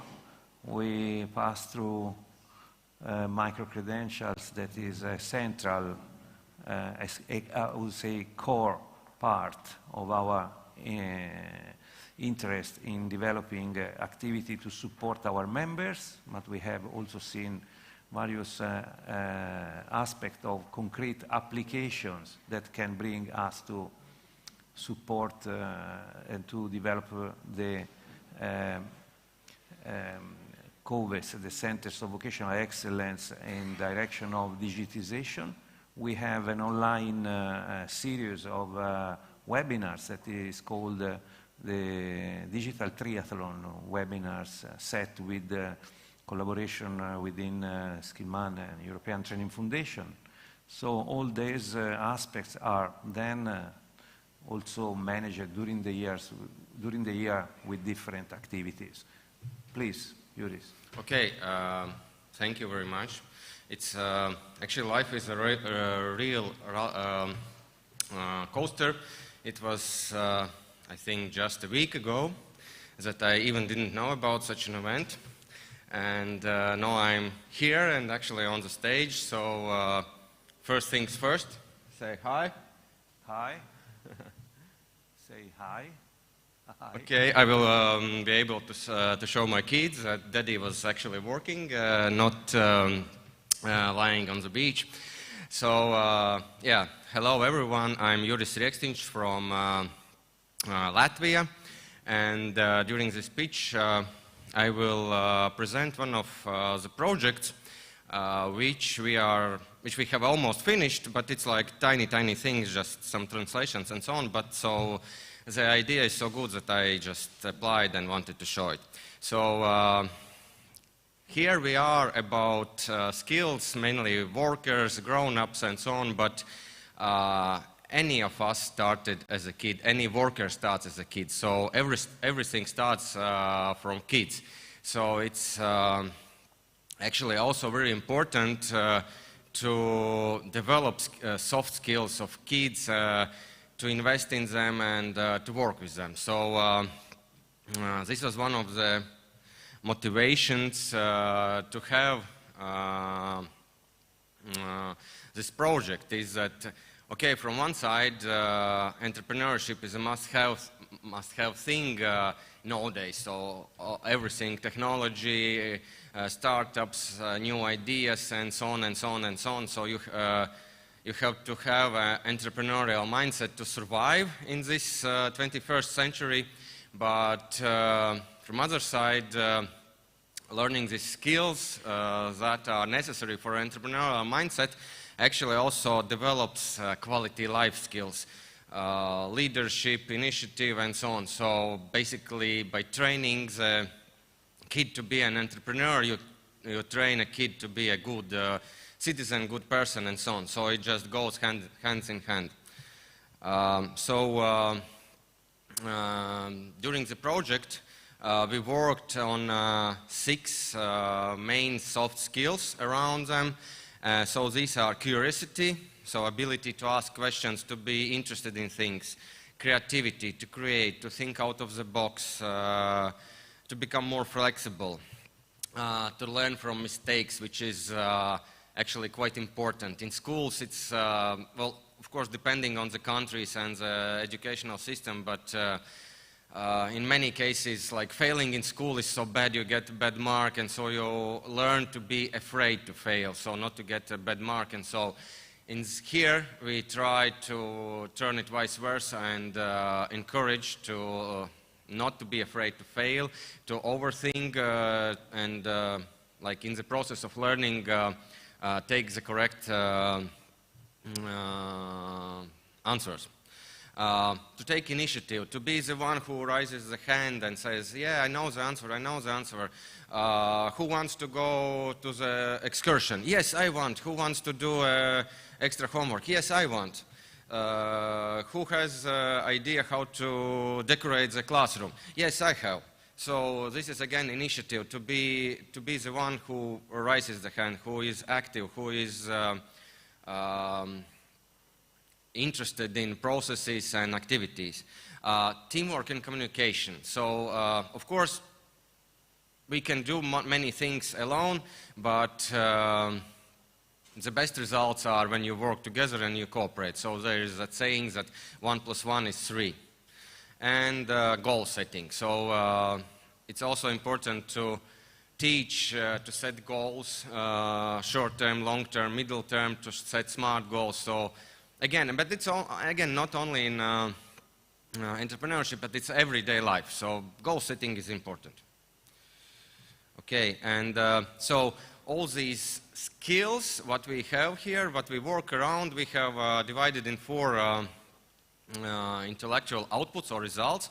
So the part which is with kids, we have developed quite many activities that, okay, it was targeted to be a school or a kindergarten classroom, but actually many of them can be done in families if you have kids, if you have grandchildren, so you can also them execute. I will show later on, if I will have time, some examples. You will see that actually nothing much is necessary, and so that the uniqueness is actually in simple things. And we also have prepared e-learnings for teachers, so that they also understand the importance of this mindset of entrepreneurial thinking so that they better work with kids. And we also are developing a network of kidpreneurship. So the entrepreneurs who are interested in sharing their experiences, teachers that are working with these topics so that we have a place where they can connect. So for these activities, we have divided in two groups. So there are simple ones and more complicated ones. So it's like 5 to 7, or in many countries, preschool or kindergarten, and 8 to 10, which are more grown-ups and, And yeah, there are very detailed descriptions of every activity. And I will show one example of activity so that you see how simple it is. So you take a sponge and you have an activity that everyone, I don't know, in family or in class, they think, what can it be? So what else can be a sponge? Or I don't know, if you go with the kids on a family trip, you can also discuss it. So spend time in a car and discuss it. So, so everything is stored in kidpreneurship.eu.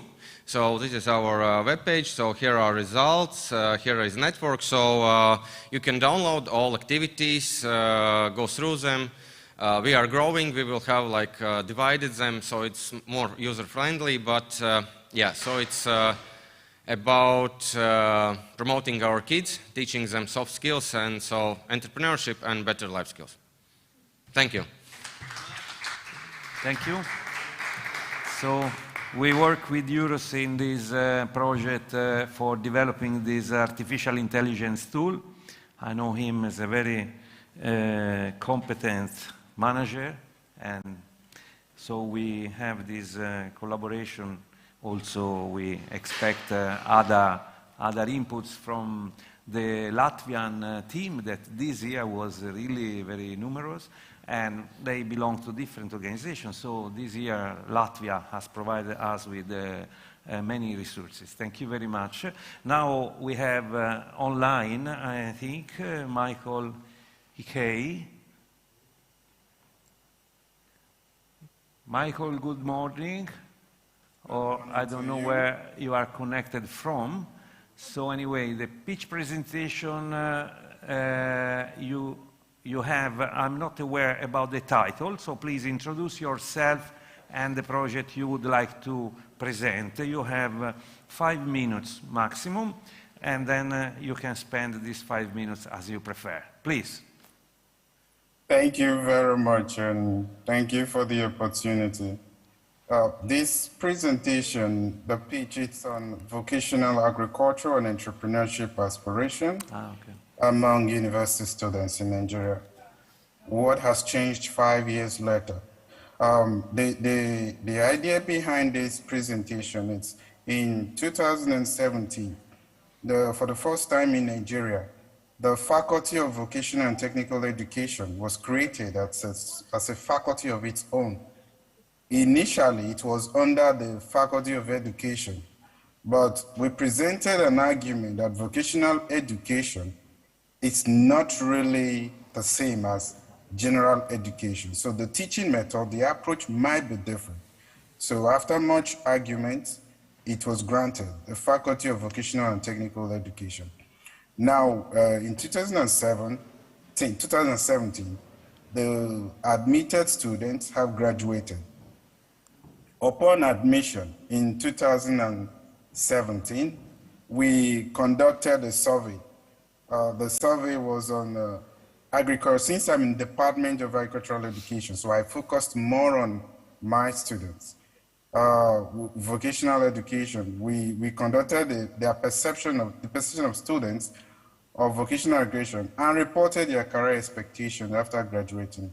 Now, 5 years, the respondent students have graduated and are in the labor market. So we surveyed them again to report on basically job placement, self-employment, and the usefulness of the vocational education they received. On career and future expectation of the students before graduating and after graduating. In 2017, when they were surveyed, 35.3% of the students expected to be gainfully employed in any sector with vacancy. So for these students, from our understanding, they just want the certificate. They just want a higher education certificate for employment. But in 2022, when we resurveyed them, only 17.1% achieved this. In 2017, 25% hope to be employed specifically in institutions of higher learning. But in reality, 13.3% have been employed in this sector. So for those who wish to follow their education, 9.5 as of 2017, 18.7, which is doubled in 2022. Those who wish to teach in institutions below tertiary, such as primary schools, they said 7.8. But today, 24.6% of them are in institutions below tertiary education. And furthering their education, 4.3, reality, 1.9, gaining employment and still running a farm enterprise. That is practicing the vocation they were trained in. 5.2 said they would do that, but 7.9 in reality. Those who agree to own and manage a farm or enterprise full-time, 10.7, but in reality, 8.7. Then for those who said they don't have an idea about what the future holds for them, 2.5 as of 2017, in reality, 7.8%. So we summarize the current situation. As of today, from those who graduated from the faculty, 45% of them are self-employed. 23% are gainfully employed in formal sector, while 24% are gainfully employed in the informal sector. 8% of them are unemployed. However, may we caution that these employment status doesn't mean they are enjoying their employment. Most of them are underemployed, but they consider it as employment. If you ask most of them what their pay is, they are not satisfied, but it is better than not being employed at all. When we break down the employment status, specifically into vocational agriculture and non-vocational agriculture, we are trying to look at those who were trained in the program, where they are now. Only 35% of them are in vocational agricultural employment, while as much as 65% are in the non-agricultural sector. So when we take a deep understanding of which sector they are employed in, the retail sector has 13.9%. Those who are in cosmetics and cosmetology, 12.3%. Hair making, 8.7%. All these are still vocational skills, but when we came down to the agricultural sector, agricultural production and distribution, 11.5%. Retail of agricultural produce, 8.4%, agricultural services, 4.3%, and the highest was ICT inclined services, which was 14%. Other sectors took up 8.9%. So when they were asked, do you consider the vocational training you received as being useful to you? 23% said yes, and positively. They are practicing what was taught to them, while the other percentage, 35.8%, said yes, but negatively. Their report was that the content they were taught was not reflective of current realities. So they were confined to vocational thoughts that could not be actualized due to several factors. While some persons said no, the training was not relevant, but positive to them because all they needed was a university certificate for employment, while 19% said they had no idea. So in summary, we conclude that vocational education seems to be creating the potential for employment for students, as reported by 45% of the respondent graduates who are self-employed. These businesses could have positive impacts at micro levels. However, the drifting from vocational agricultural entrepreneurship will impact negatively on the practice of vocational agriculture in the long run, if the trend continues.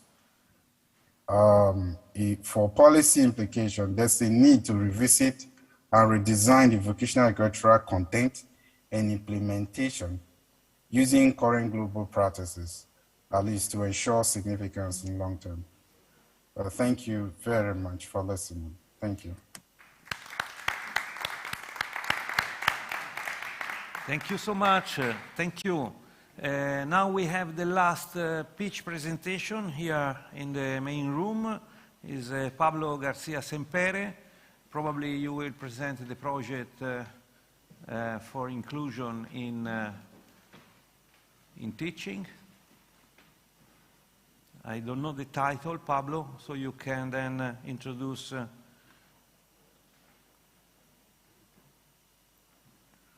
Hola, buenos días. You can introduce the project. Pablo is from the University of Granada. It's working? He's also a musician, I know. Please. No work? You can see there.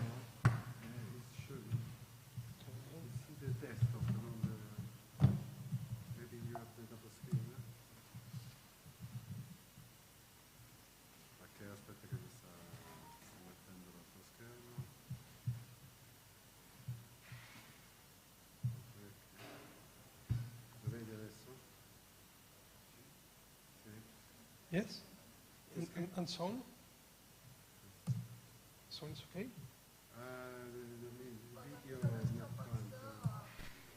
No? Yes, please. I will give you, you can stand and I will give you the... So,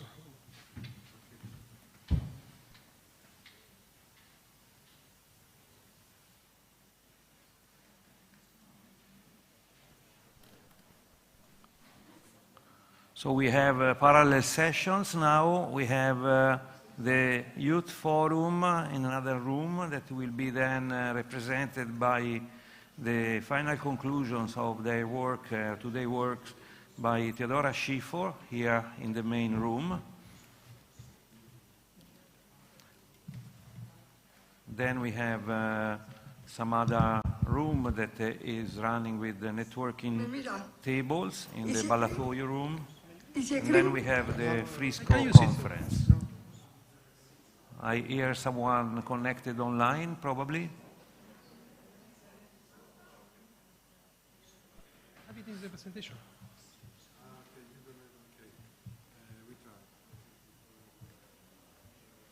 Yes, it shows. Look. Okay, see, you put the microphone over there. Yes. Yes.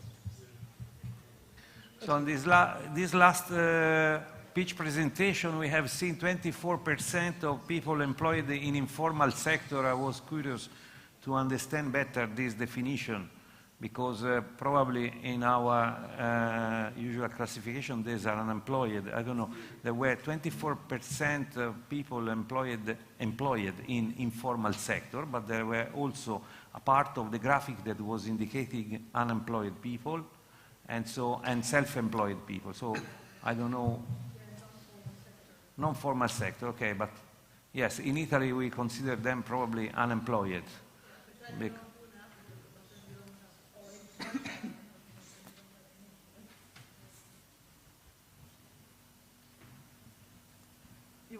No, what you were saying. Yes, because I've been working for UNESCO on vocational education in Africa, and you really have a very huge part of the labor force working in the informal sector, which is a very important part, but what also shows that it very often takes very, very little for people to move from the informal sector to the formal sector.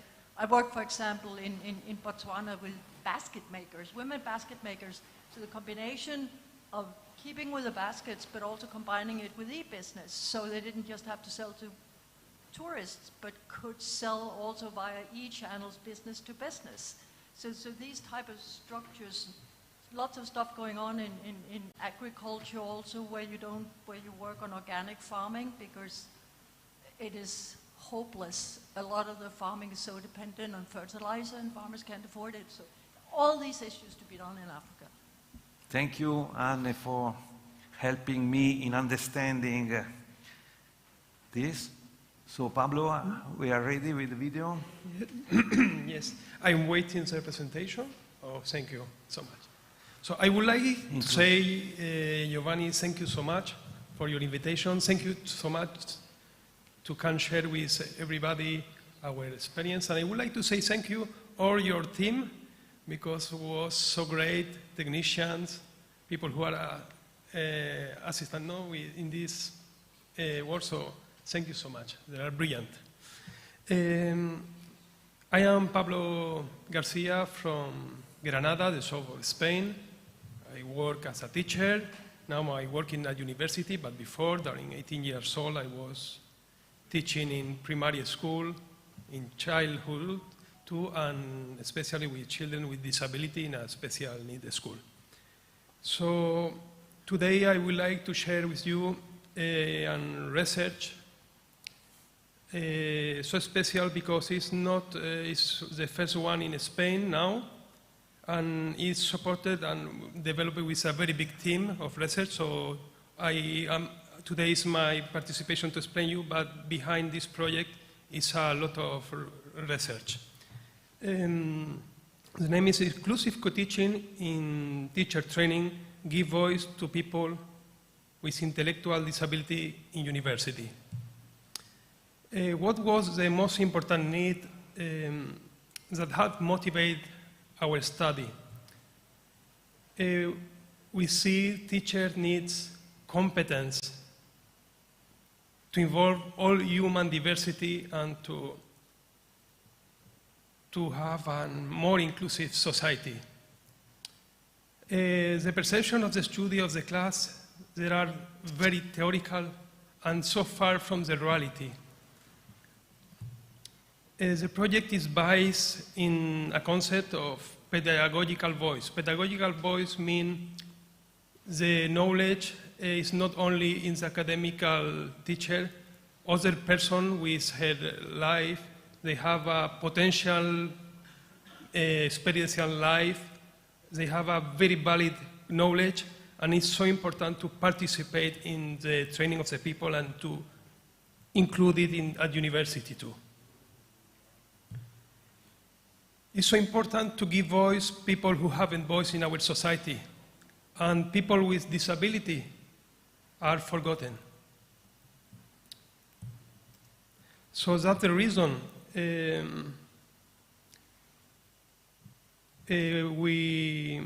we think, or we propose to include people with disability as a teacher. Not only to have disability, the reason is because they have a great experience of life, I can't say in English, sorry, the word, but for problems, they success with all problems and with difficulties, and that give a very deep and important knowledge for the students, no? The context this experience applied in a special subject, no, was diversity, no, education, with people with functional diversity, and in a master for future teachers who are in the University of Madrid.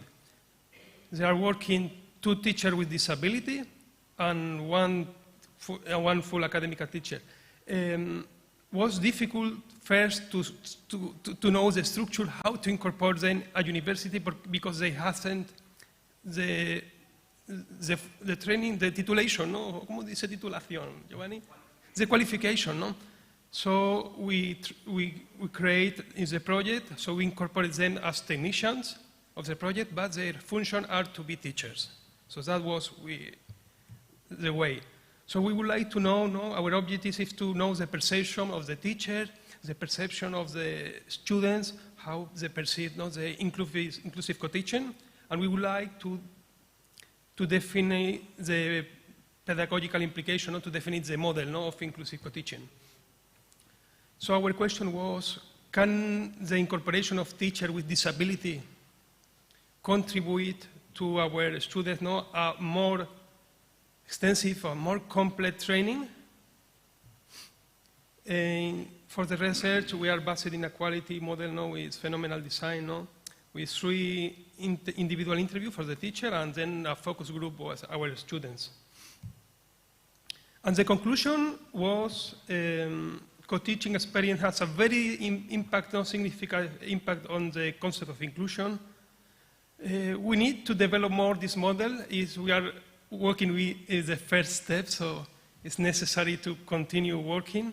We didn't find a lot of research, only one experience in Trinity College, but no more. For the students, the student was so motivated with the teacher. Some problem we say, oh, our students not motivated, but in this class they were so motivated and contribute to know, to understand the reality of diversity, because they have had contact directly. No? It's so complicated, so difficult to understand when you have a contact. If you don't feel in yourself, if you aren't working with it, so it's so difficult to understand. Inclusive co-teaching, the model for us we define as teaching with other professors, no, who are experts in this discipline. They have a participation, equitative participation, and incorporate scientific, academical knowledge, theoretical knowledge, but also the life experience knowledge. No? It's potentially applicable for diversity, for inclusion in education, but also in other disciplines. Also in disciplines like health science, for example, social science. The co-teaching complement the need we have. So we are not expert in every field, and we haven't spent, but with the other we are more complete. So that's great too. And require and basic teacher training is required for expert teacher due to life experience. No, I would like to show you, to understand more, a little video about a little interview with Anna and Maria, the teacher who are working in a university, and we can feel the impact of this experience. Sorry.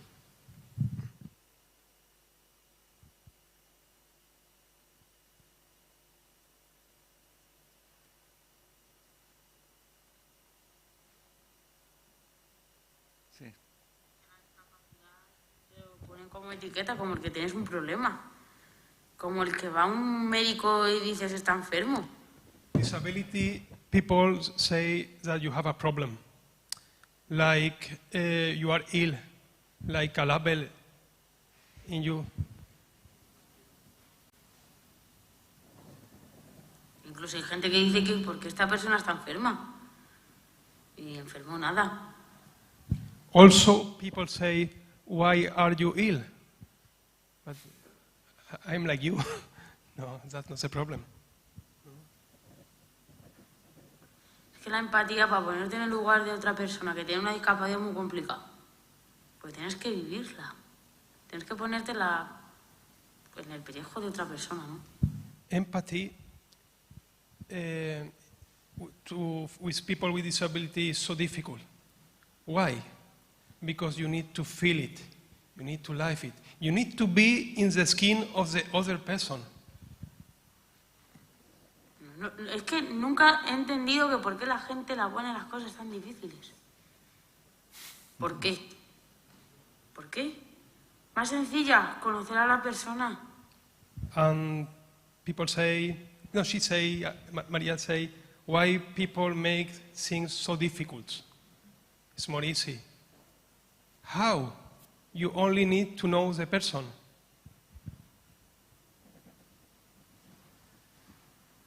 La realidad, la puñetera realidad. No vivas desde el más allá, porque del más allá no te van a nada, no sirve.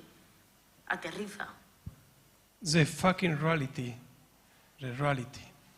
No in the land and have immersion in life. So we are going to listen Anna. Sorry.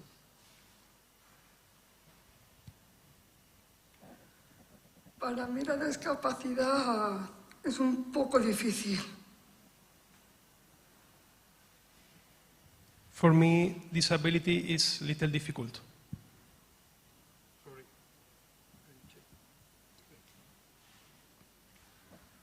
Para mí la discapacidad es un poco difícil. Porque cuando yo me subo a un autobús para ir al trabajo, la gente me mira.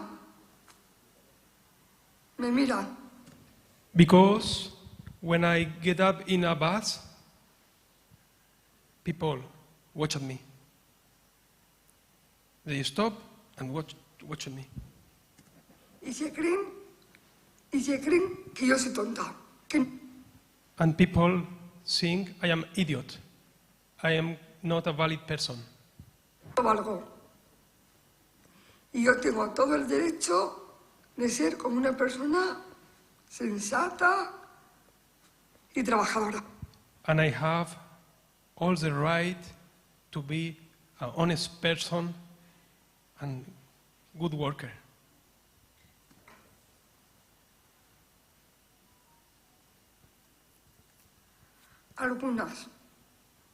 Algunas se ponen en el lugar de las otras personas y otras no. Not everybody. Some persons think in the other, but other no, didn't do it.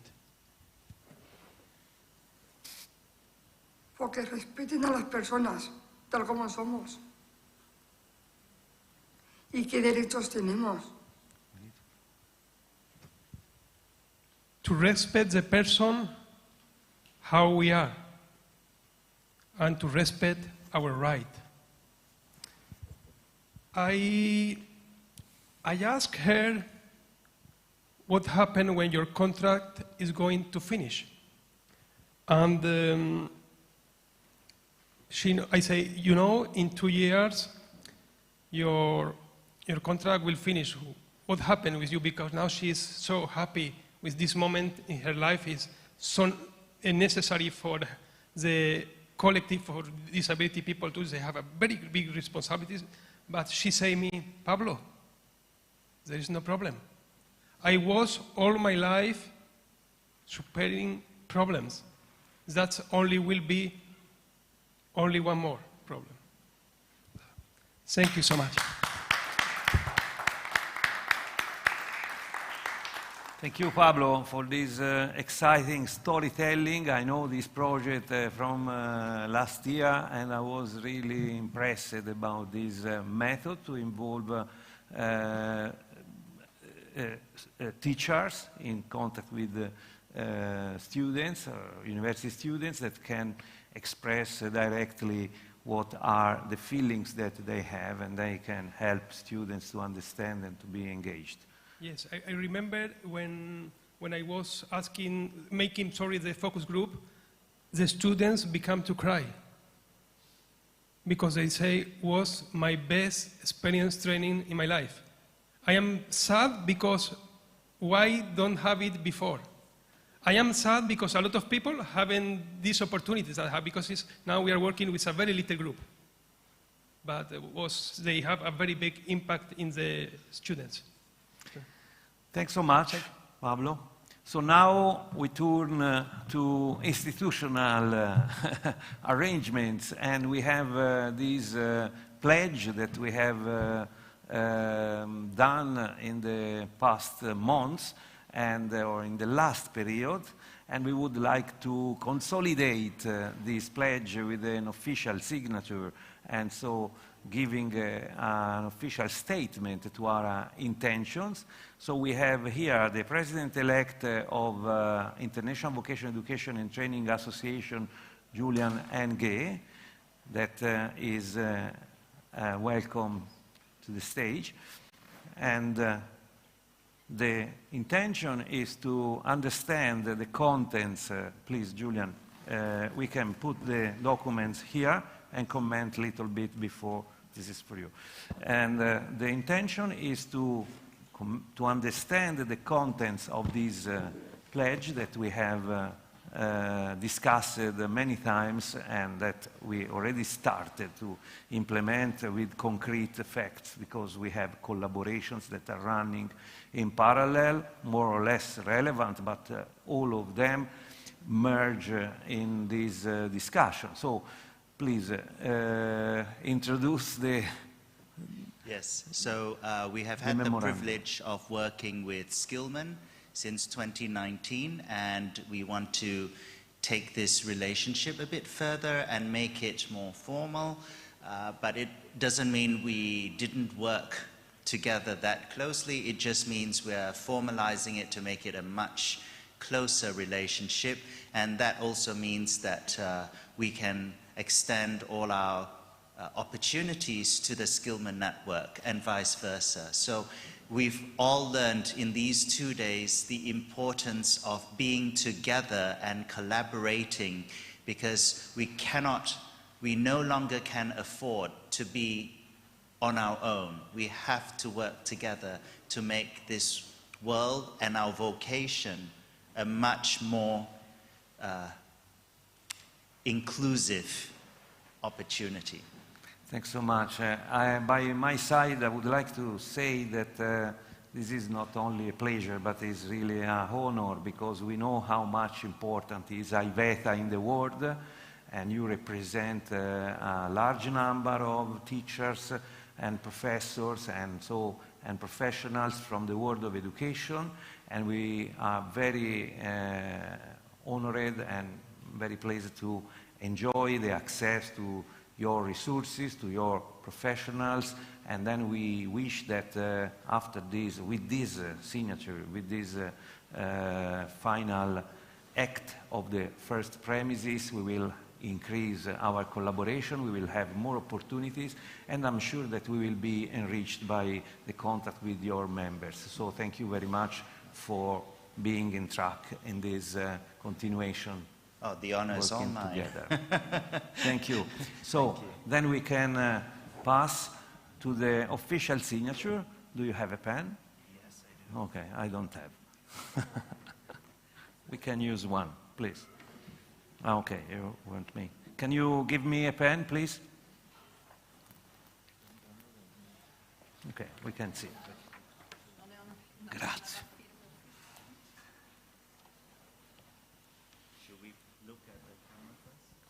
I think it's that one. Okay.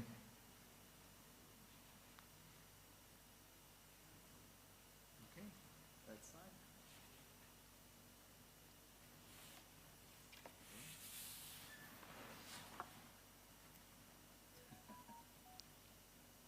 Yeah, that's done. Thank you. Thank you very much.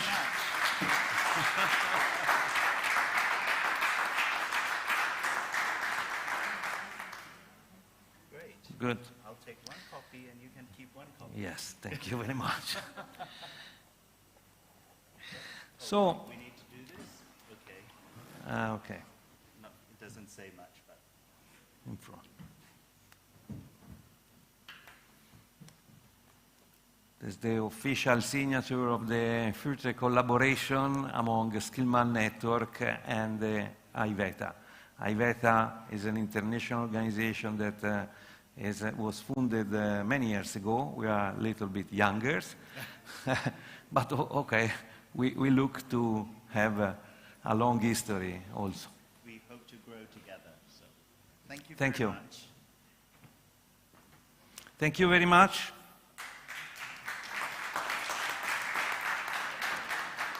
So now we have a switch to the last speeches. And we were expecting to have here 2 speakers, so I asked to put some music and to make in pause everything. We have a small break now because we are looking for the 2 last speakers before the final greetings and the conclusions for the 2 intensive days that we have. So we have Filippo Del Nino of European Training Foundation, and we have Teodora Chifor bringing us the results of the Youth Forum. After that, I will make a final recap on the many things said. I promise that I will be very short. This is promises. And then we will move to home or to the restaurant. I hope that you have enjoyed this last pitch presentation, because for me it's really emotional. It remembers in a way the passion that our young teacher puts, because we have these special teachers that are in this project involved with the university, and they probably bring on the attention to their students something that could not be possible to be brought if you don't live in that side of the two parts. And so we have seen how this young teacher was bringing an approach that you say, wow, I could be not in condition to bring the same energy. So we need specific characteristics to be teacher and to bring the attention to some specific topic. We cannot do everything.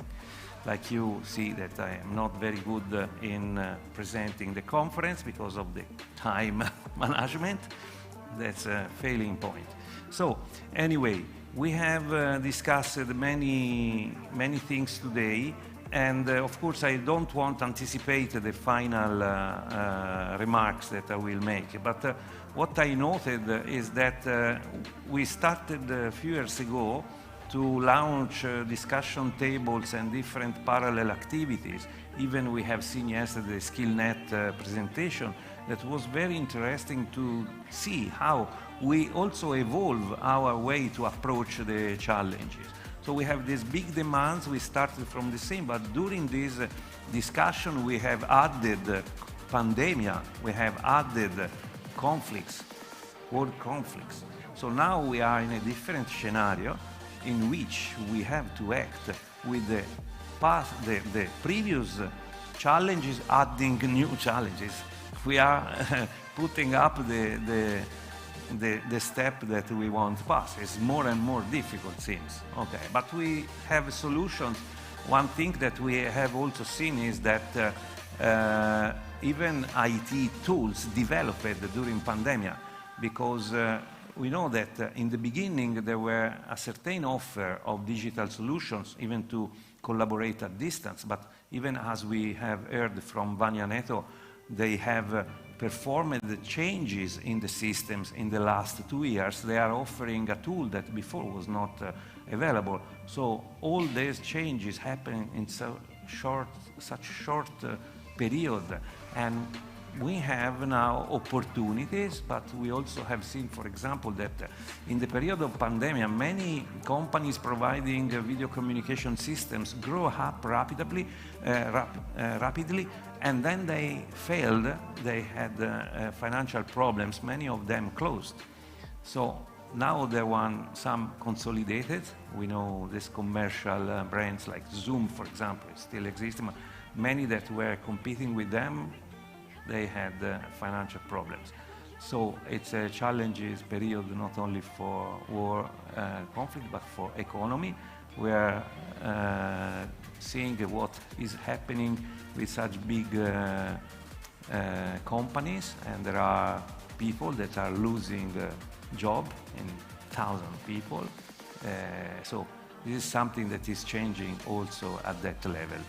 I don't know if we have news from the other groups, so we are waiting that the working groups going to close, and then they will be here. So I will wait with the music. We can switch off the camera, and then as soon as we will have the speakers, we will start again. Thank you very much.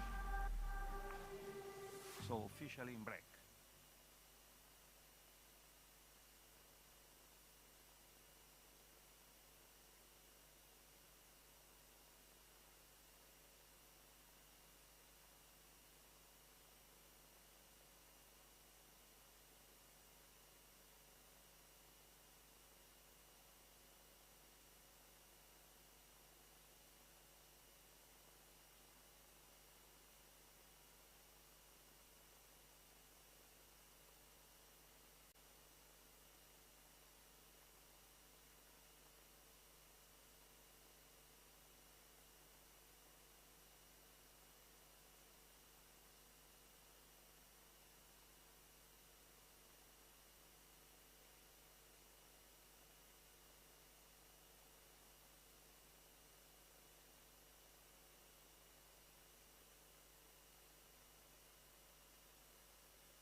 Alessandro?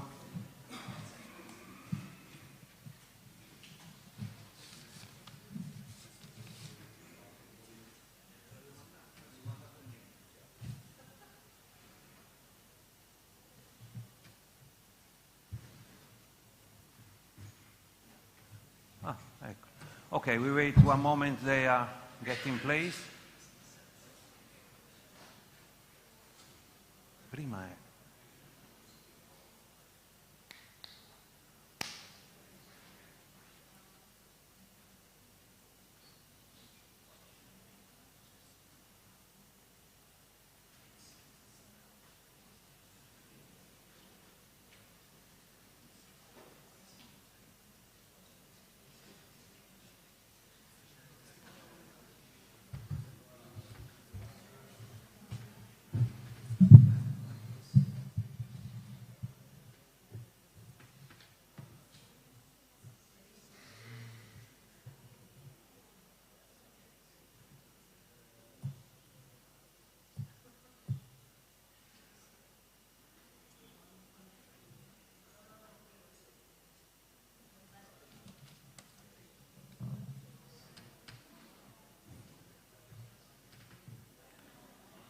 Okay, this is the last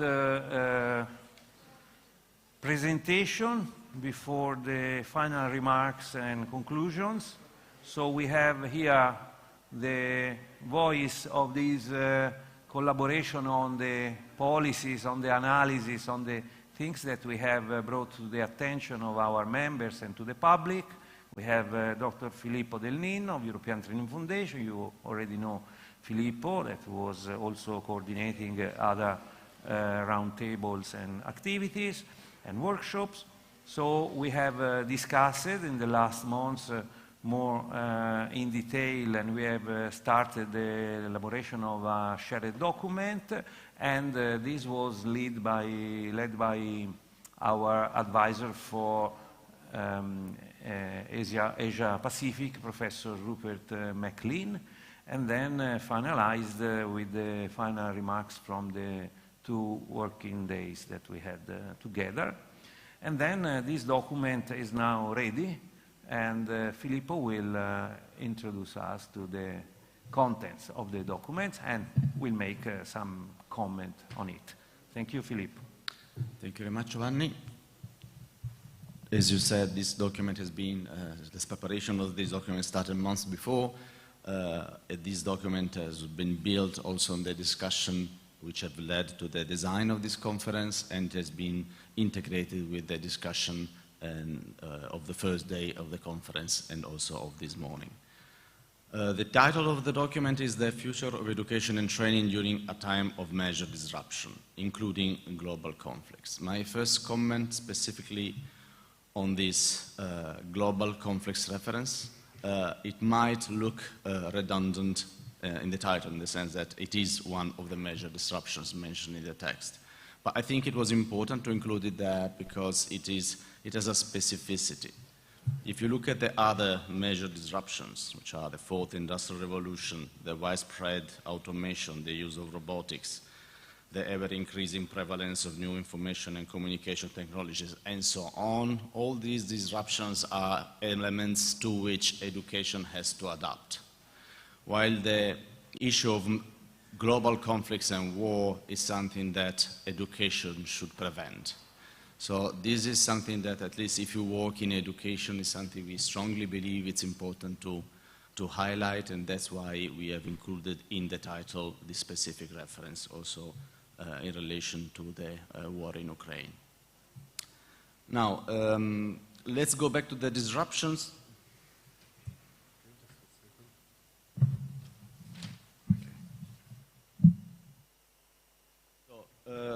With reference to the disruption, I think that we have seen in these 2 days, I mean, all the presentations, there are so many actors, so many centers of excellence which are already doing a lot.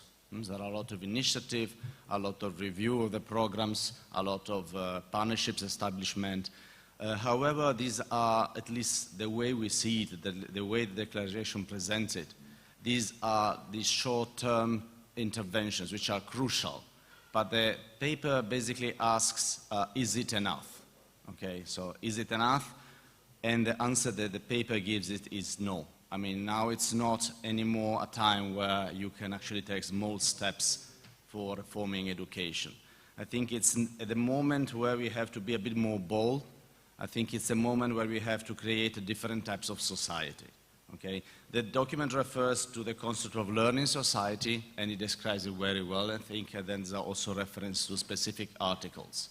I think this is the most important element of the document. We are talking about a situation where time is over, and the situation is for changing of education is become urgent.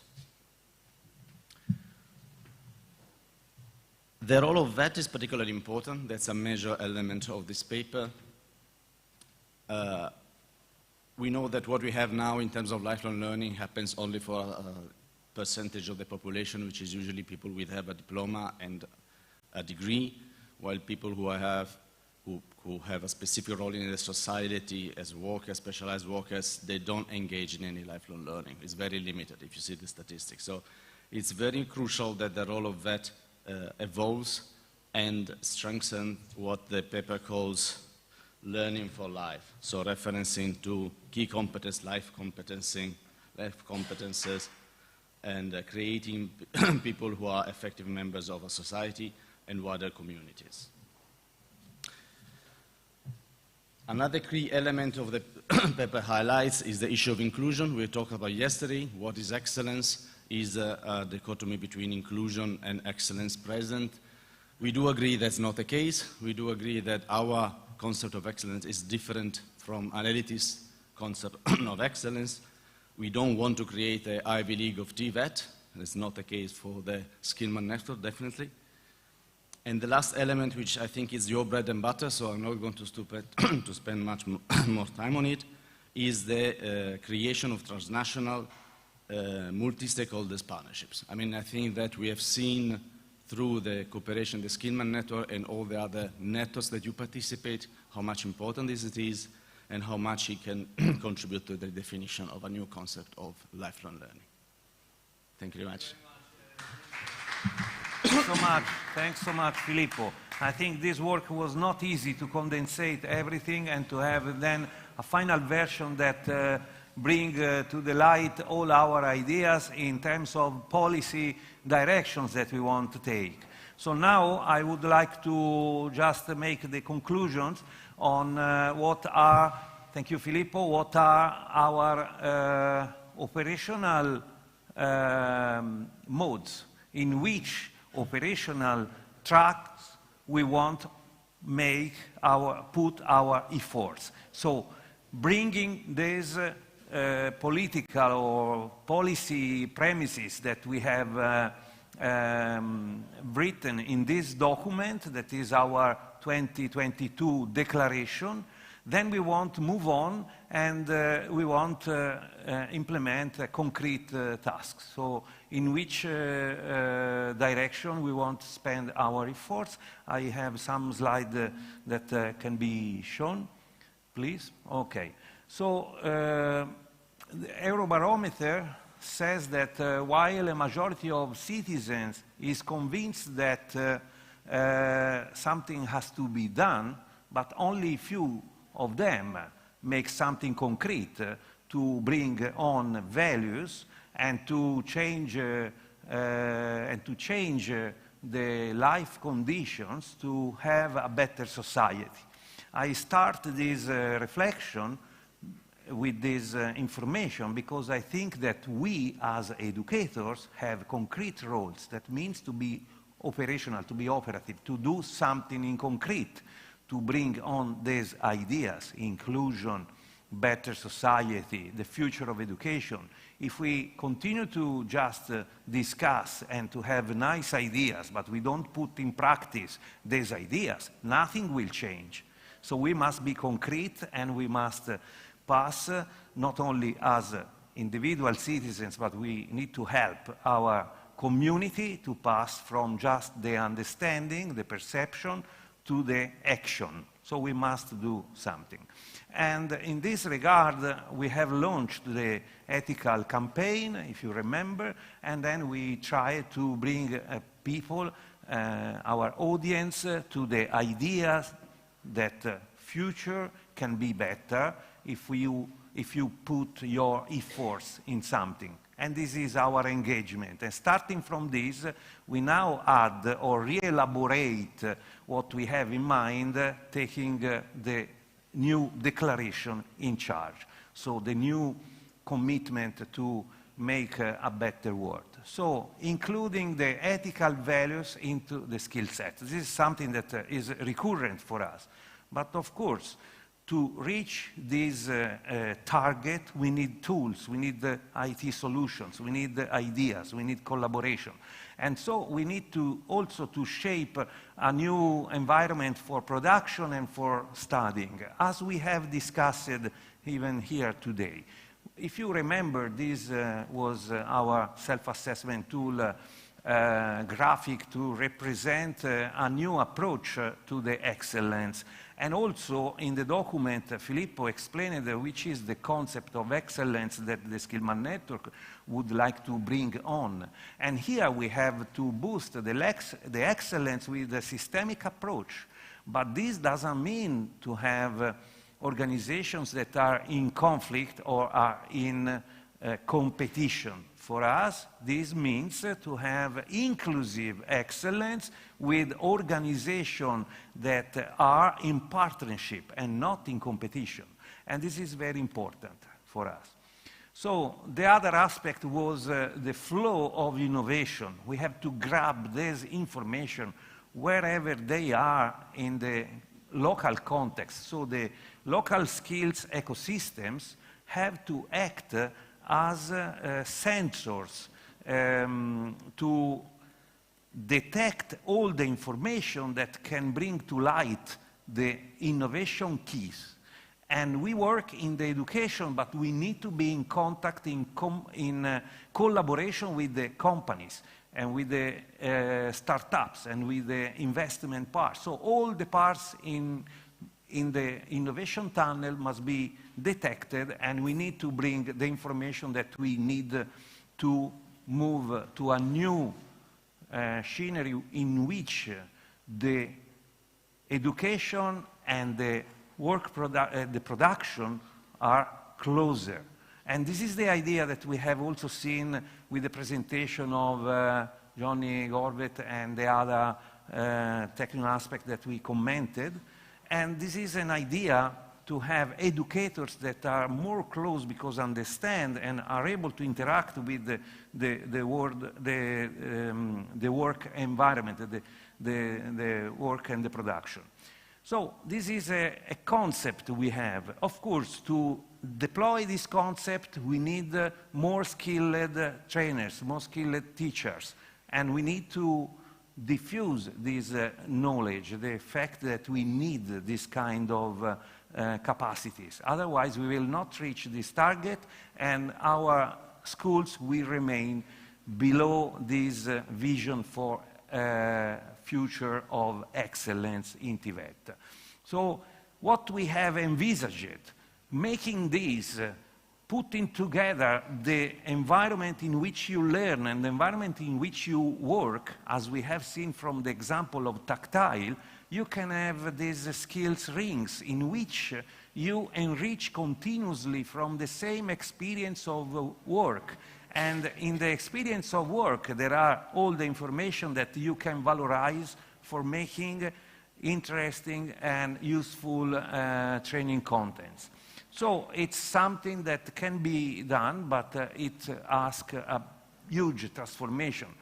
Hanne Shapiro mentioned the Festo, that is a company that implements something like this. And all the examples we have of learning factories go in this direction. So we need to think to how to provide the learning outcomes accounts to our final beneficiaries, and in this regard we need also to boost our capacity as institutions to release micro-credentials. We have these tools available from the European Commission. We have seen by the various speakers what we have available, the ESCO database, so all the tool that can help our institutions, and we need to provide the individuals with these opportunities to access and to receive the credentials. So we have a system that can be considered like the standard, the base, the EQF system that helps us to define the learning outcomes, and we have to find a way how people will receive digital badges that enrich their own portfolio and allow them to access directly to the labor market. So these are the main topics that we have on the table to make operational efforts, to make something concrete to help in the direction of the policy declaration Skillman 2022. So the application of these principles in concrete for us in the next period will mean this. We will help our members to implement the Europass system. We will include support for these competitions, world skills competition and so on that we have seen also in the presentation from the Chinese members, and we will support all the members in understanding and deploying these solutions by the operational side. So this is just a resume of what we have discussed and what we can do together. I'm thankful to all the participants, also first online participants that are following us from many countries in the world. Of course, we are a little bit in delay. We know, but now we are ready to conclude. So I would like to remark my personal greetings to all the speakers that have helped us to work and to clarify many different topics. We have here assisted to very specific and particular and specialized speeches, and that all these speakers brought different experiences that were very important. But all these contributions could be not possible if we didn't have such a beautiful team to support us, from technicians to managers, and any kind of service was provided with the maximum professionality, I would say. So everything was running perfectly, and I'm very thankful to all of you. I would like to ask to make an applause for our technical support. But one special thanks also must be done to the Centro Regionale of Programmazione, and in particular to the regional government, through his specific body that has invited us in Sardinia. For many, probably it's a discovering of a special place and beautiful landscape and food we have seen yesterday. And then, so Massimo Temussi, the director of the Centro Regionale di Programmazione, please give an applause to him, and Gabriella Fenu, that is the manager of all the aspects that helped us to be here. Then I have to thank Marisa Guiso, Paolo Truzzo, Giuseppe Fasolino, Davide Corriga, Tara Marini, Graziano Di Paola, Alessandro Aramu, Giorgio Melis, Silvia Mastrogiacomo, Valentina De Vico, Emiliano degli Innocenti, Alessandro Martella, Irina Pusciak, Elena Gonfiantini that solved all the problems with the flight companies and so on with an incredible efficiency. Then we have Nevina Satta that must be I don't see Nevina, okay. From Fondazione Sardegna Film Commission, I know that a group has participated to a presentation, and I have reporting of incredible feelings. So we have Filippo Del Nino that collaborates with the Skillman Network. They support the European Training Foundation that I remark my thanks, supports us with a continuous collaboration during the year. We have, of course, the team leader, Manuel Galvin, and Manuel Alvinas Gambin. What's the name complete?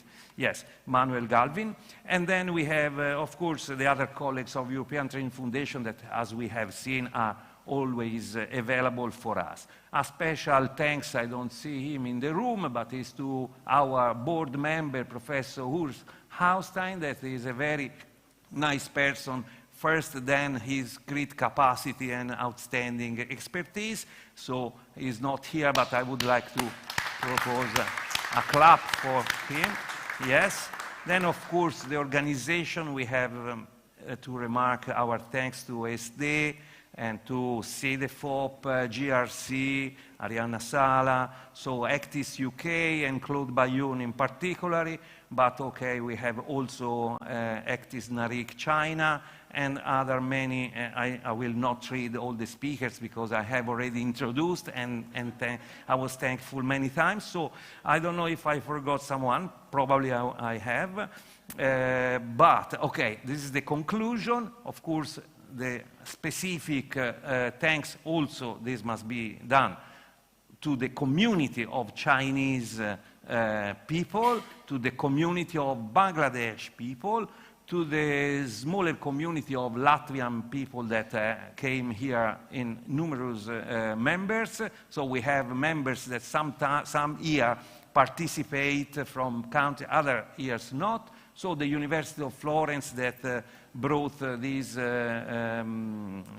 tool to our attention for managing the aspect of gender discrimination, that is very important. The other tool on artificial intelligence that is also driven by another Latvian university. So thank you so much to everybody. I think that we have now time to rest. We also have people that are coming from very far destination. I'm thinking to travelers that came from that are here from African countries. That is very long trip, and from the east and the west.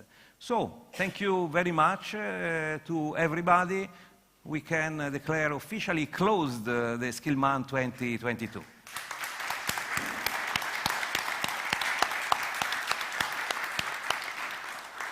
And before to leave, we have also certificates, so please pass to the desk to take your certificate. Thank you very much.